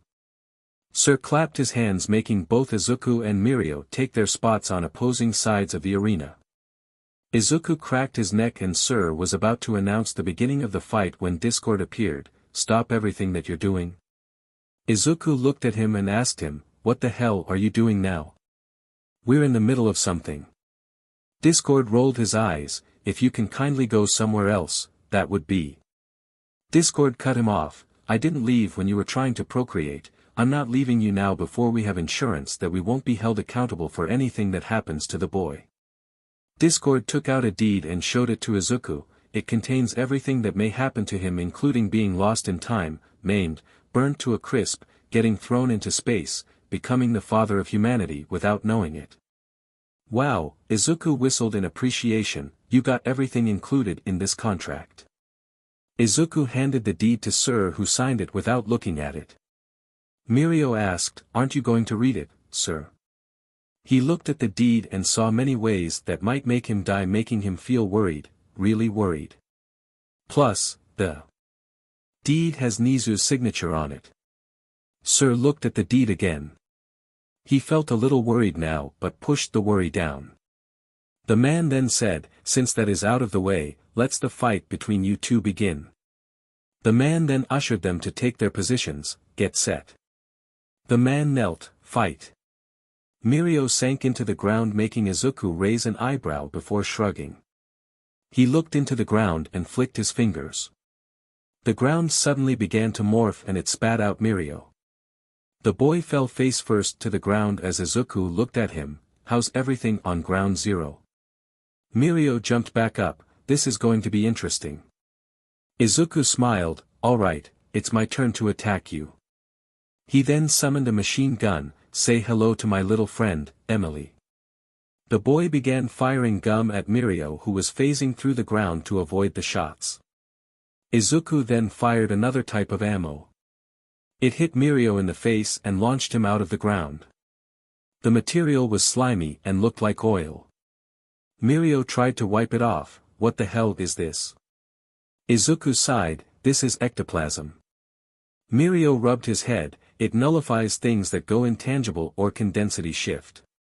Izuku then enlarged his fist and tried to punch him, only for Mirio to roll away.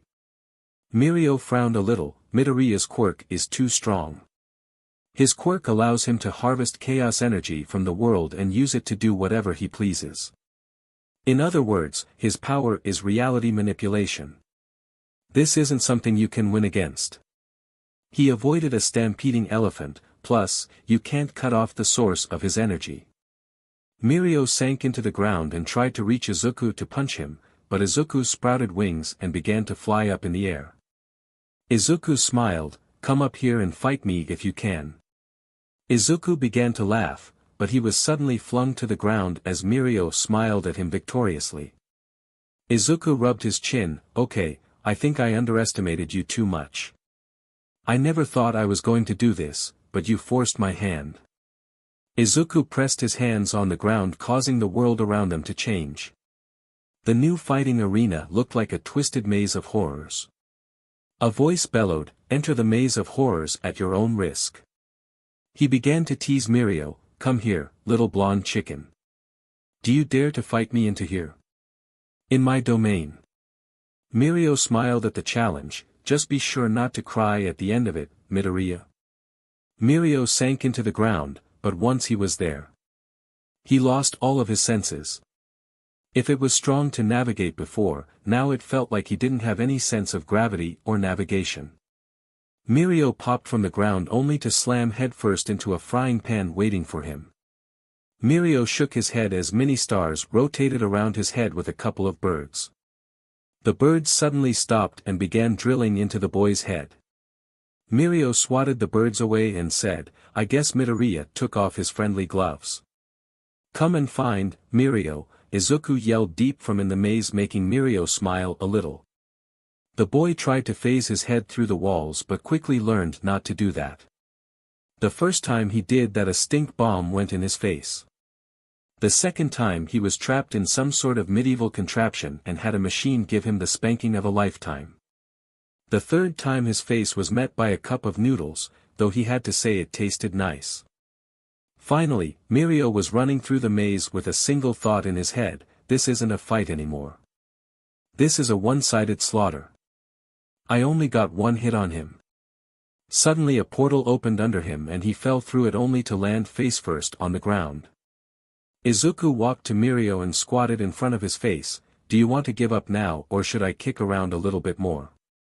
Mirio smiled. No way. The boy jumped back up. Do you know why? He took a pose. It's because I didn't use enough power, so I'll use more power.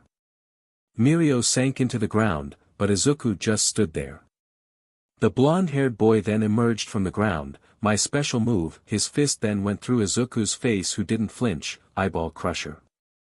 Mirio tried to punch Izuku in the gut, but his fist phased through him, making Mirio's eyes widen. Don't tell me. He can also become intangible like I can do. Izuku's body became solid, trapping Mirio's fist inside his body. Izuku smiled. Good game, but it's over. Electricity arched through Izuku's body and went into Mirio's. By the end of it, Mirio fell to the ground coughing and raised his hand. All right, I give up. Izuku put his hand in front of Mirio. Nice game. I really felt cornered there for a moment. Mirio chuckled. I don't think I ever got close to that. He then accepted Izuku's hand. Izuku helped him stand and both made their way toward Night Eye, who looked one step away from an aneurysm. Discord snapped a picture of Night Eye to put it inside his album. Izuku then whispered into the man's ear, I expect you to respect your end of the bargain and leave my friend alone and out of your delusions. He patted the man on the back. Izuku and Mirio walked away to share a drink as Sir said, that's impossible. It isn't scientifically possible for him to win. Discord laughed at him, taking another picture for the album. Back with Pony, the girl was wearing her hero suit and bouncing inside the gym. She was excited to have a sparring round with Miruko. The girl walked into the gym only to receive a kick to the face. Miruko stood over her with a savage grin. Rule number 1, girly. Never let your guard. She then kicked Pony another time in the chest. Rule number 2, when you take a hit, make sure to never stay down because you'll be toast in the field if you stand down too much. Pony stood up and began blasting horns randomly at Miruko. Take this. The heroine dodged them with ease before reaching Pony, kicking her in the head. And finally, rule number 3, don't react. You have to act. Take things into control. Pony nodded. Yes, Miss Miruko. The girl took a fighting stance. I'm ready to fight you now. Miruko grinned. That's what I like. She launched herself at Pony, a girl with a fire similar to mine. The rabbit heroine began to weave through Pony's horns and kicked the ground where Pony was standing. The heroine dodged another barrage of horns. She looked up and saw Pony hovering on some horns. Pony smiled. You have to catch me now. Pony began to launch attacks at the woman. She then used her horns as daggers. The girl was controlling 6 horns at the same time, chasing the rabbit heroine, who was dodging each attack easily. The woman then jumped from side to side.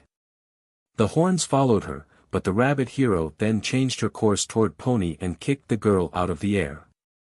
The girl managed to regain control of herself, but Miruko was already on her, making the girl fly away as she sent a barrage of horns at the woman. Miruko destroyed the horns and said, this attack won't work anymore on me. She then saw something move toward her and destroyed it.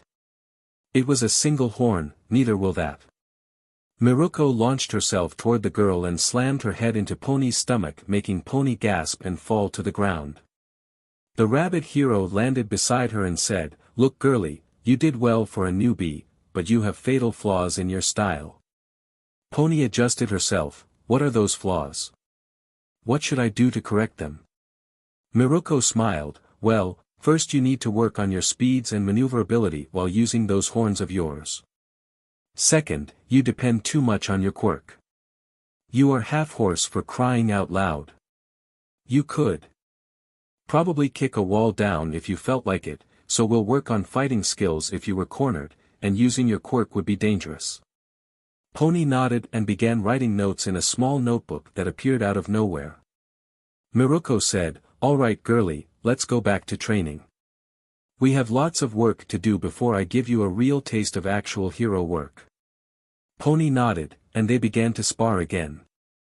At Kyoka's internship, Kyoka and Itsuka stood in front of an old house, but Itsuka had her eyebrows twitching. "This has Izuku's name written all over it. I'm sure he messed with our trains to bring us here." Kendo carried on with her rant in anger. Kyoka looked at her with a sad look. Poor Itsuka, Midoriya is putting her mind through mental loops. She looked at Itsuka who had a rain cloud over her head. "I think this is going to be the best week of her life away from him." Kyoka then said, "This is All Might's old teacher. The guy is ancient. Of course, his agency is going to be a trashy old place. I think Midoriya has put you through so much, didn't he?" Kyoka hugged the girl and patted her on the back. There, let it all out." "Thank you, Kyoka." Kendo cried a little. "I don't know why, but he's been making my life hell on earth. I haven't been this stressed out since my twin brothers decided that dyeing my hair yellow was a great idea for some reason. That summer I looked like a walking banana." Kyoka replied, "Well, he targets you since you are the easiest out of all of us who he knows will not stand down and take lying there." Kyoka made circles in the girl's back, "So if you want him to back down, you need to ignore him." Ituska throughout this whole conversation only heard the phrase easiest, which didn't sit well with her competitive side or her normal side. The girl cracked her neck. "He thinks I'm an easy target, huh? When we go back to school, I'll show him an easy target." Kyoka's sweat dropped as she remembered something Izuku told her. Kendo won't back down what you do. Kendo has an extremely competitive side. She can't accept defeat, especially not in this type of war where her pride is the one wounded the most. That's why I love targeting her. She's too easy to rally up. Kyoka shook her head. "Wait up for me, carrot head." If she was going to this internship, she might as well arrive on time. The girls knocked on the door, but no one answered. Itsuka walked through followed by Kyoka, but both of them gasped in shock when they saw an old man lying on the ground with BLD surrounding him, but something felt off to Kyoka. The earphone jack girl used her hearing to listen to his heartbeat and sure enough his heart was still beating. The girl gained an annoyed expression. "Not funny old man. I can hear your heartbeat. What were you trying to do? Give us a heart attack because you kinda did." The man then stood up. "What? I was bringing the sausages to make lunch for you girls when you arrived, but I tripped and fell. The ketchup I had slipped. I wasn't trying to do anything." Kendo then said, "Well, it's nice to meet you, sir. It's an honor to train with All Might's teacher. My name is Ituska Kendo." She then pointed to Jiro. "The girl with the earphone jacks is Kyoka Jiro. We hope that you can teach us to the best of your abilities." The man nodded. "Oh my precious granddaughter wants me to teach her how to cook. This day couldn't get any better for those fragile old bones of mine." Ituska's sweat dropped a little. "No, sir. I'm not your granddaughter. I'm a hero student from." The man continued with ramblings making both Kendo and Jiro frown.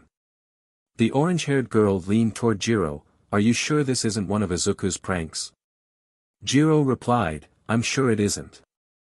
Even he wouldn't be able to pull off something this creative." Kendo then proposed, "How about we see if we can still change our internships?" Kyoka nodded. She went for her phone, but a voice stopped her. "Those are very nice suits you have there, girls. Not too bad. They fit your style and aren't too flashy like most heroes' suits are these days." Both girls looked in front of them to see the man inspecting their hero suits. Kyoka gasped and coughed a little in her fist. "When did he manage to get our suitcases?" Kendo replied, "The better question is, when did he move to begin with?" The man threw the suits at them. "Oh kids. You have no idea what hell you walked into when you interned with me." The small man crossed his arms. "Welcome to hell, your tour guide for the week is me, Gran Torino. Learn to fear my name. He then threw the suits to them. I have a room upstairs. Get dressed. I want to see what I'm working with here. See how good you are at fighting dodging. Your reaction time, you know. Both girls nodded and went to change as Gran said, why do I feel like there is someone else in this house? He shrugged and went to eat a bit of his food. The man was eating happily as the raccoon commissioned by Izuku to make Kendo's life hell rubbed his hands together. He then made a countdown with his fingers. When the last finger went down, a scream of pain could be heard through the house. Moments later, Kyoka and Kendo who were walking strong stood in front of Torino. The man asked, what the hell was that scream about? Kyoka who was rubbing her rear, when we put on our suits, we found a very unpleasant surprise in them. The girl flinched from pain, someone put a porcupine baby in my pants, literally. Kendo added, they took special care of me by putting a porcupine and 2 crabs in mine. Gran Torino didn't know if he should laugh or wonder what was happening, so Gran said, alright, moving on, I want you two to fight me. I want to see your skills. Maybe work awareness, since I'm sure anyone would have noticed the porcupines and the crabs in their pants. Kendo and Kyoka grumbled as they readied themselves to fight the small man. They thought that this was going to be an easy fight, but they were dead wrong. Once the fight began, the 2 students felt 2 feet collide with their faces. They looked around to see a yellow blare moving around the room like a crazy bird. Kyoka flared up OFA at 8% and tried to punch Gran, but the man jumped above and kicked in the back of her head making her taste the ground. She tried to stand up, but Gran directed a kick to Kendo making her fall over the punk girl. Both girls stood up. Kendo saw a yellow blare move toward her, so she enlarged her fist and punched her fist forward, but the girl couldn't touch him. Gran replied to her attack by driving her foot in her back and making the girl cry in pain and faceplant into the ground. Kyoka sent out a sound wave toward Gran, but the man moved quickly and kicked her in the stomach making the girl twist in pain on the ground. Gran quickly made his to Kendo and kicked her in the chest area making her fall to the ground. This fight carried on for 5 more minutes until the girls raised the white flag declaring their defeat. Gran laughed, you youngsters are sure very mellow nowadays, if you were back with me back in my prime, oh boy, this would have been 10 times as difficult. Kendo stood up rubbing her back, somehow, I can't find myself to doubt, so I'll take your word on it. She then cracked her back and neck, wow, that was horrible. Kyoka stood up, I felt like I was a punching bag. She looked at Torino, what are you? Some flying UFO that delivers kicks on the gut. Gran laughed, what did you expect from me? Some senile old man who can't help himself. He walked over to Kyoka and patted her cheek, you're cute, kid, but I didn't make All Might shake in fear whenever I'm mentioned by being nice. Kyoka remembered when All Might told her about Gran. Young Jiro is here, All Might appeared in front of Class 1A, can I borrow you for a small moment? The girl shrugged. All Might grabbed her and took her away leaving a baffled class behind him. All Might eventually stopped and Jiro asked, so what is this about? I have a new offer for you, young Jiro. Jiro couldn't help but notice that All Might was shaking like a twig in front of a strong breeze, it's from my old teacher. He saw you at the festival. Jiro stopped him, alright, what the hell is going on? He pointed to All Might, and why are you so afraid? It looks like you're about to face the boogeyman himself. Believe me, young Jiro. I already faced the boogeyman and he scares me less than my teacher. All Might thought while his legs quivered, my teacher saw your performance, and he thought my teaching was horrible. He said that you needed an expert to help you control OFA. Jiro chuckled as she stuck her tongue out cutely, don't tell me that the great strong All Might is afraid of some sickly old man who probably can't tell us from BS. All Might looked at her, you don't know yet of the horrors of Gran Torino. He shivered a little. He seemed like he was having WW2 flashbacks, once you train with him, you won't be able to look him in the eye and not shiver in fear. Alright, he's a scary old man. Ah, ugh. The girl began to cough violently in her hand, making All Might feel worried. Man, what the hell is wrong with me, and from what world did this cough come to haunt me? All Might patted her on the back. Dear Lord, young Jiro, do I need to take you to recovery, girl? Jiro shook her hand. Nah, I had this cough for a while now. Don't worry about it. All Might nodded. Oh, one more thing I need to tell you. He seems to be interested in your classmate Atsuka from 1B, so do tell her. Jiro nodded and walked away. She looked down at her hand and saw the cracks reaching further down her arm. What in the world is happening to me? Gran said, alright girls, we need to work on your reaction time. We also need to figure a way for the two of you to work together, since I saw snails with better coordination. Kendo stood up and rubbed her head. Yeah, I'm sure that I'll have a couple of concussions by the end of this internship. Torino looked at her and said, no pain no gain, my dear friend. He then cracked his neck. Now, up and again, we need to have another round. The man began to bounce from one wall to another before slamming into Jiro's gut. Kendo jumped in the air to grab the man, but he flew upward. Itsuka tried to outsmart him by enlarging her fists, but he used them as a trampoline to jump away from her. Itsuka was then kicked in the stomach and flew to the ground. Gran then dodged a sound blast from Jiro and slid under Kendo's as she tried to grab him. Kendo then slammed her hands together, causing the room to vibrate, but something fell on her face. The girl had a scorpion on her face, making her scream in fear. The girl threw the insect off her and was kicked in the face by Gran. Don't lose focus. In a villain fight, you'll see something even worse than a bug. Kendo was still shivering from the insect, replied, easy for you to say. She looked at the scorpion. You're not the one who just had it take a ride on your face. Does your house need to be fumigated or something? The girl rubbed her shoulders. Jiro yelled, focus on the bugs later. She jumped away from a kick. We have a flying elderly citizen kicking our butts. The girl fell to the ground with a kick to the back of her head. Kendo nodded and jumped up as Gran came near her, but she raised her leg attempting to kick him, but the man dodged. Nice try, sweetie, but I'll give you points for creativity. Maybe, you'll like this, Jiro said as she raised her hand. Solo blast. The girl used a finger flick alongside her music beat to make a strong attack that tore a hole through Torino's house. Oops. Once the man saw the damage, he frowned a little. Nice move combining your attacks. Jiro chuckled a little, waiting for the stick after the carrot, but expect to find the repair bill on your parents' front yard. The girl groaned. Kendo jumped above Torino and clapped both her hands twice, disorienting the man for a moment.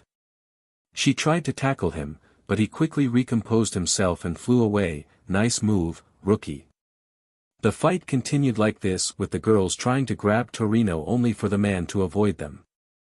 By the end of the second round, both girls were on the ground panting in exhaustion from their fight with the old man. As Jiro said, man, for an old man, you sure aren't like what commercials show us grandpas are. Don't you have any cookies for us as a reward for trying so strong? Gran laughed. No, I don't, but if you want, I have some taiyaki for you girls to share with me. Both girls nodded, but Gran said, go wash up and relax. I'm sure that your body is sore from all this training. Once you finish, come back here. The girls stood up and went to shower, but unseen to them in the water pipes, the raccoon was waiting for Kendo to take a bath to drop through the water pipe chocolate syrup on her. He also made special adjustments to the taiyaki. Gran began eating before the girls. The first bite was normal, but once he continued to eat from it, the taiyaki began to feel weird. One time it tasted like dirt, the other time it tasted so hot he needed to drink water. He was cut from his musings when he heard a scream. What the hell is wrong with this house? He sighed. What happened now? He walked to check on the girls only for a floorboard to fling itself up straight and smack him against the face. Torino pushed the floorboard down and grumbled as he went to check on the girls. Through a crystal ball, Izuku was watching everything and laughing. From the side, Sir was hugging his legs and murmuring something about a demon rat's protégé. With Ida, the boy was walking with his older brother in the streets of Hosu. Ida was interning with Manuel since the Hero Commission gave him a month's leave so he could recover. The older sibling came by to check on his brother. Ida was happy to see his brother. Brother, I can't express how much I'm happy with your visit. Tensei smiled at him, of course, little brother. The older man smirked mischievously. Tell me, how are you doing with your new boss? The older man couldn't help but laugh at Ida's shivering. Tenya frowned at his brother. Why didn't you tell me about Lord Commander Midoriya healing you? Tenya shook his head in sadness. I could have been saved from working for him. Little brother, Tensei patted Tenya on the head, you're too uptight. Believe me, you need a little bit of chaos in your life. He then remembered when Izuku healed him. Man, I laughed so strong when he healed me. He said that he was afraid you might go on the deep end and go hunting for Stain. Tenya began laughing awkwardly with his older brother. Imagine the responsible Tenya Ida going after Stain in a mad campaign to kill him. Ida chuckled with a strained smile. Yes, imagine that happening. Now that would be insane. Ida looked away. Whatever happens, Tensei must not know that I was going to hunt Stain.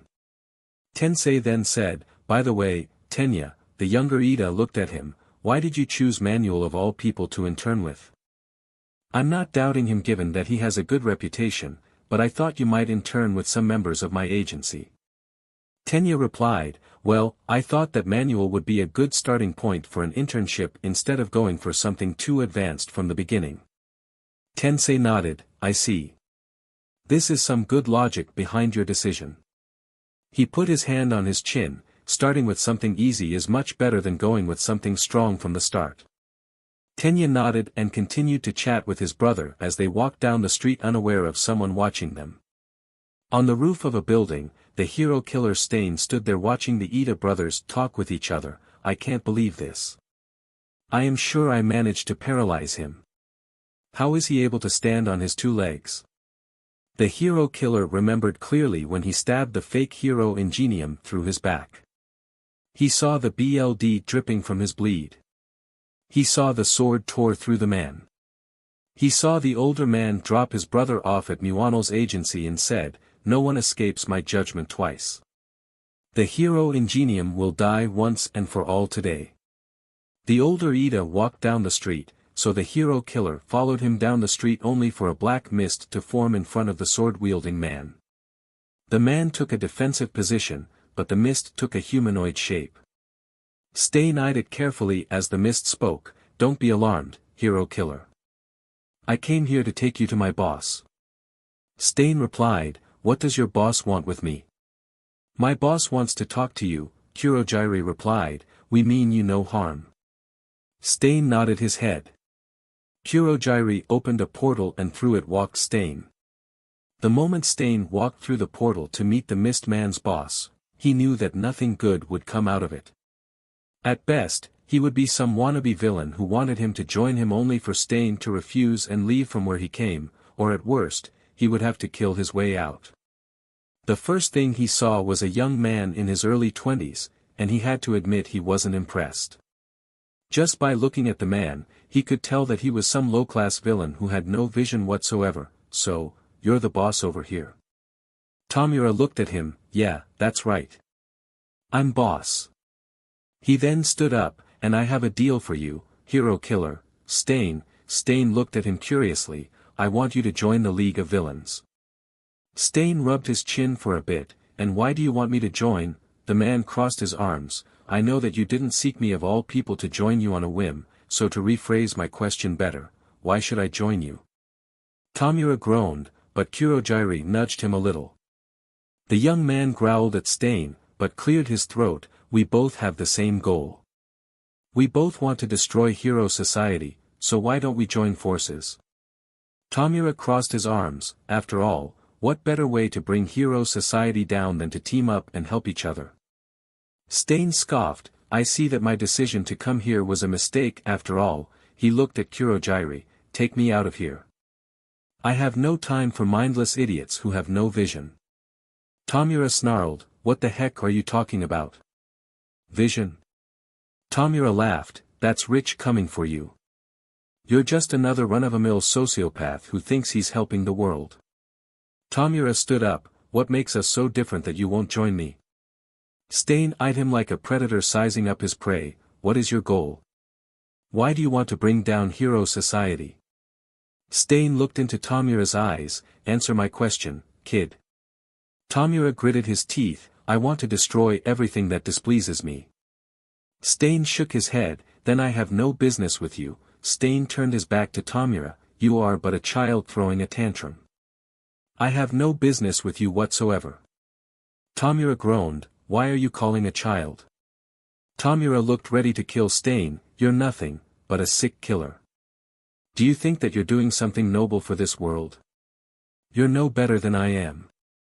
Stain rolled his eyes. We're nothing alike. He then unsheathed his sword. Stay where you are or I'll kill you the moment you move. Kurojiiri was about to intervene when a voice came through the speaker. Kurojiiri, please don't do anything, this will be an educational moment for young Tamura. Kurojiiri just stood there, but he felt a sudden sting in his shoulder. He tried to move, but couldn't. The man looked at Stain who was holding a bloodied knife in his hand. What did you do to me? Stain shook his head. You don't need to worry about that. He looked at Tamura, but you are going to die today. Stain stated before asking, any last words? Tamura was enraged. The young man charged at the hero killer who dodged him before stabbing him in the shoulder and making Tamura fall to the ground. The man tried to move as Stain stood above him raising his sword. The word hero has lost its meaning. Stain glared at Tamura. I will be the one to restore its meaning. All I do is for the sake of a better world. I will not stop till my message is heard and the meaning of the word hero is restored. He lowered his blade to Tamura's throat. If it means killing a couple of fakes, so be it. The only man allowed to kill is All Might. Tamura retorted, all this sounds to me like a rambling of a madman who couldn't achieve his dream. He was still trying to move. Do your worst. I will still kill you at the end of this. Stain groaned, and if to achieve my goal, I have to kill a couple of headless chickens who have no conviction, I am willing to do it. Stain saw Tamura was able to move when the man grabbed his blade and decayed it, making the hero killer jump away. Tamura stood up. Conviction? What the hell are you talking about? Tamura began to scratch his neck furiously. All this world knows is power and strength. That's why I will destroy this society. Stain eyed him for a moment. I see. Stain then stood down.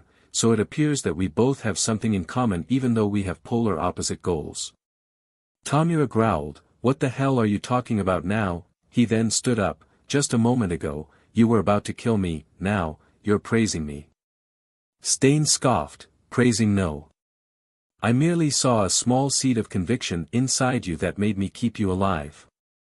Stain rubbed his chin. I wonder how this small seed will grow. Tamura walked away. So you stabbed me the arm, so what? You can test me. Stain replied, people close to their death, show their true colors. Through that, I saw in the sea of wickedness inside your heart that small seed of conviction. Stain looked at Kurojiiri, open a portal to Hosu, I still have work to do there. Kurojiiri nodded and opened a portal for Stain to use. The man walked through it and returned to the place where Kurojiiri picked him up. Tamura groaned from pain. That guy coming here was a complete waste of time. Talking about heroes and All Might. The man grabbed a chair and destroyed it, making Kurojiiri think to himself, what did my bar ever do to you, young Tamura? Kurojiiri then said, I say we still use Stain as a way to gain more followers.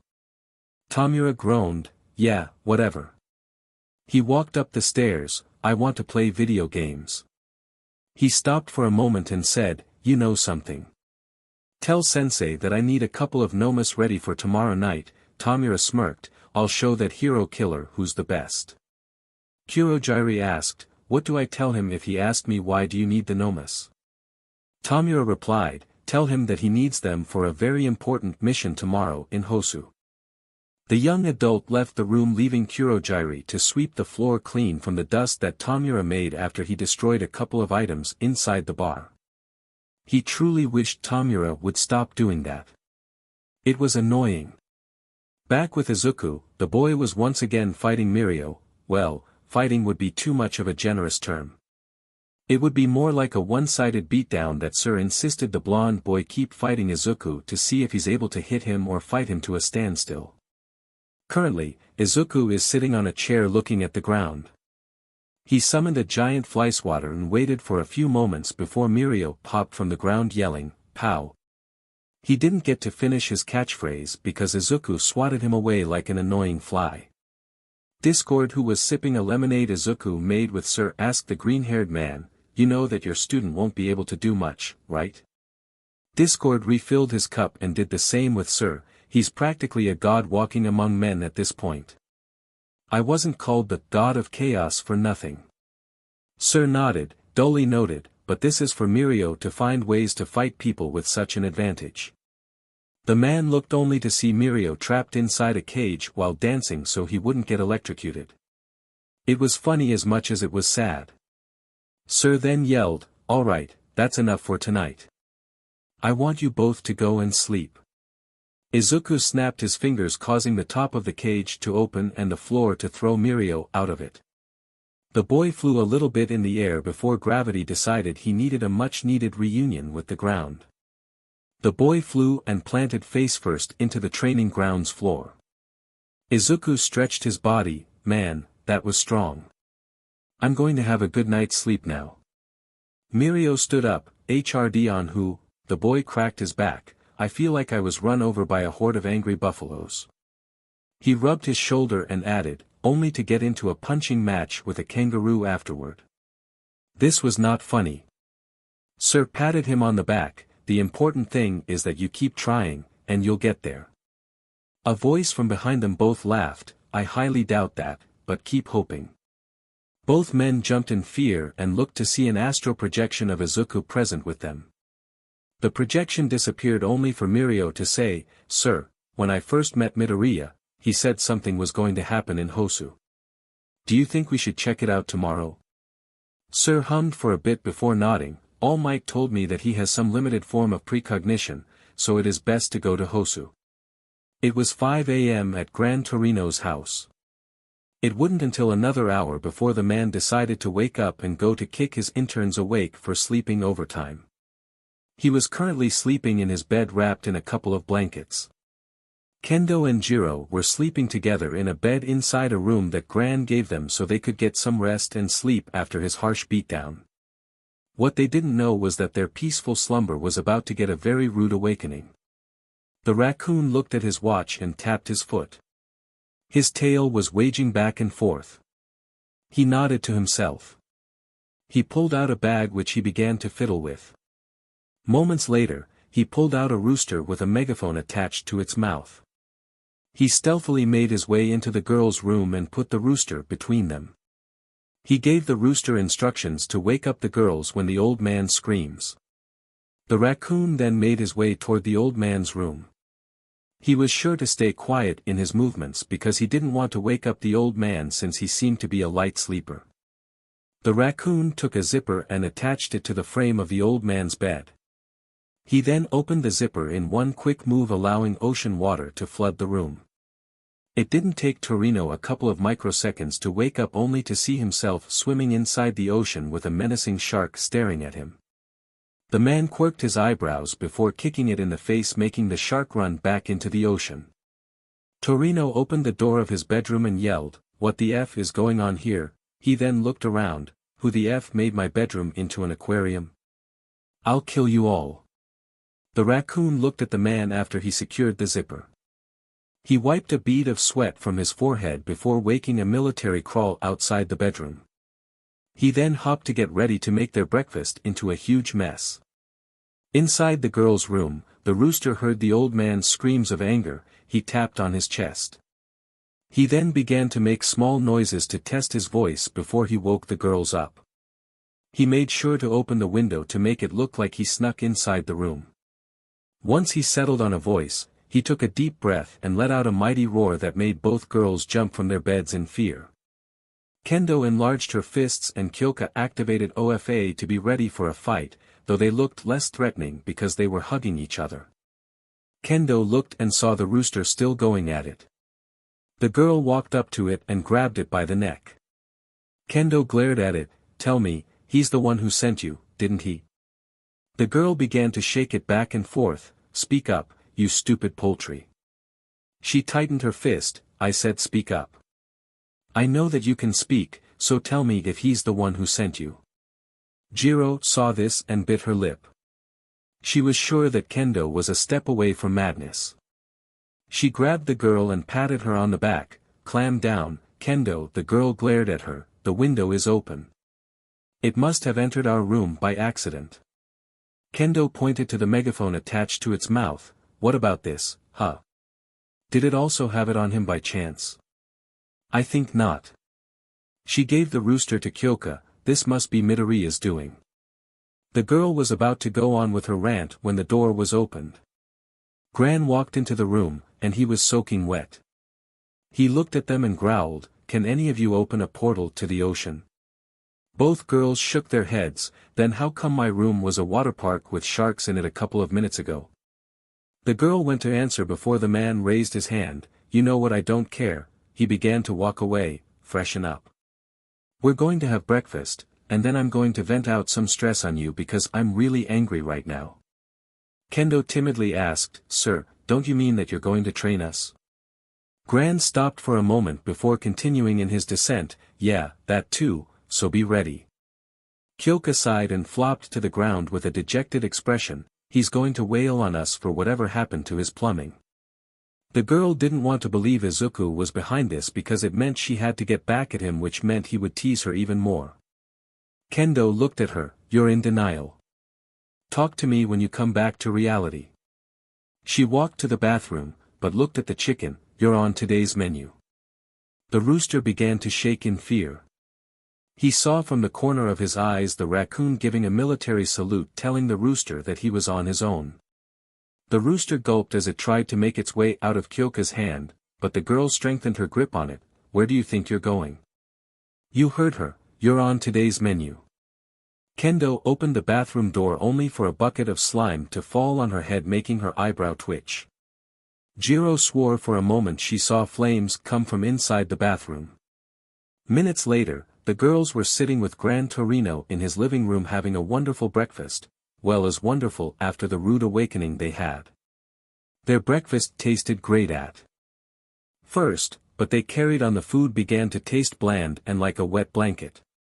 Gran asked, is it me or is the food beginning to taste bland? Kendo replied, no, but this is a demon's work at play. She clenched her fist, and I hoped my coffee would make me feel so much better, but it doesn't taste like coffee. The girl went to the sink and emptied her cup of coffee, talking about her loss of an appealing cup of heaven-powered liquid and swearing vengeance against the demon who caused this. Gran quirked an eyebrow. A demon? He chuckled a little. Don't tell me that you're religious like your vine-haired friend in the sports festival. He laughed a bit. The girls seemed ready to bow and worship that Midoriya brat at any second. Kyoka laughed. No, Ibra wasn't going to do that. Gran looked at her. She just made a deal with Midoriya to give her angel wings if she sold out Kendo's sanity. Gran Torino laughed. Man, that's priceless. Must have been pretty shocking when you found out. Kendo bit into an apple. I plucked her feathers and made a pillow out of them. She crossed her arms. That will teach her to miss with me. Little twerp couldn't even muster a reply when we first met her. Now she plays with my sanity. This isn't over, no, not by a long shot. I'll turn her hair into my garden. She whispered the last part. Gran grinned a bit. I guess you aren't the type to take a hit and just lie down after that. Kendo shook her head as Kyoka said, that's why Izuku always targets her. Jiro smirked at her. Her pride won't allow her to take his hits and ignore him. If she did so, he won't bother anymore. Gran raised his eyebrow. The Midoriya boy targets her. Yeah, All Might told me about his other student who likes to play with the mind of a girl in a different class, but I thought he meant the boy's girlfriend. Kendo looked at him. I'm sure he's the one causing all of this. She looked to the ceiling. He's the only person who can make an ocean appear inside the bedroom. Gran rubbed his chin. I believe that you're right. Tell me girls, where is he interning? Kyoka replied, he's interning with Sir Night Eye. She put down her sandwich. Why are you asking? The old man smiled and looked at Kendo, who smiled back at him, making Kyoka feel worried. In another room, the raccoon was doing a small victory dance with a projection of Izuku. So alright folks, that's all for today. Stay tuned for part 7. Do subscribe, like and share for more such videos. Also check out the story and author Demon Heart 12 on fanfiction.net. Press the bell icon to be notified first on release. See you in the next video. Till then, goodbye.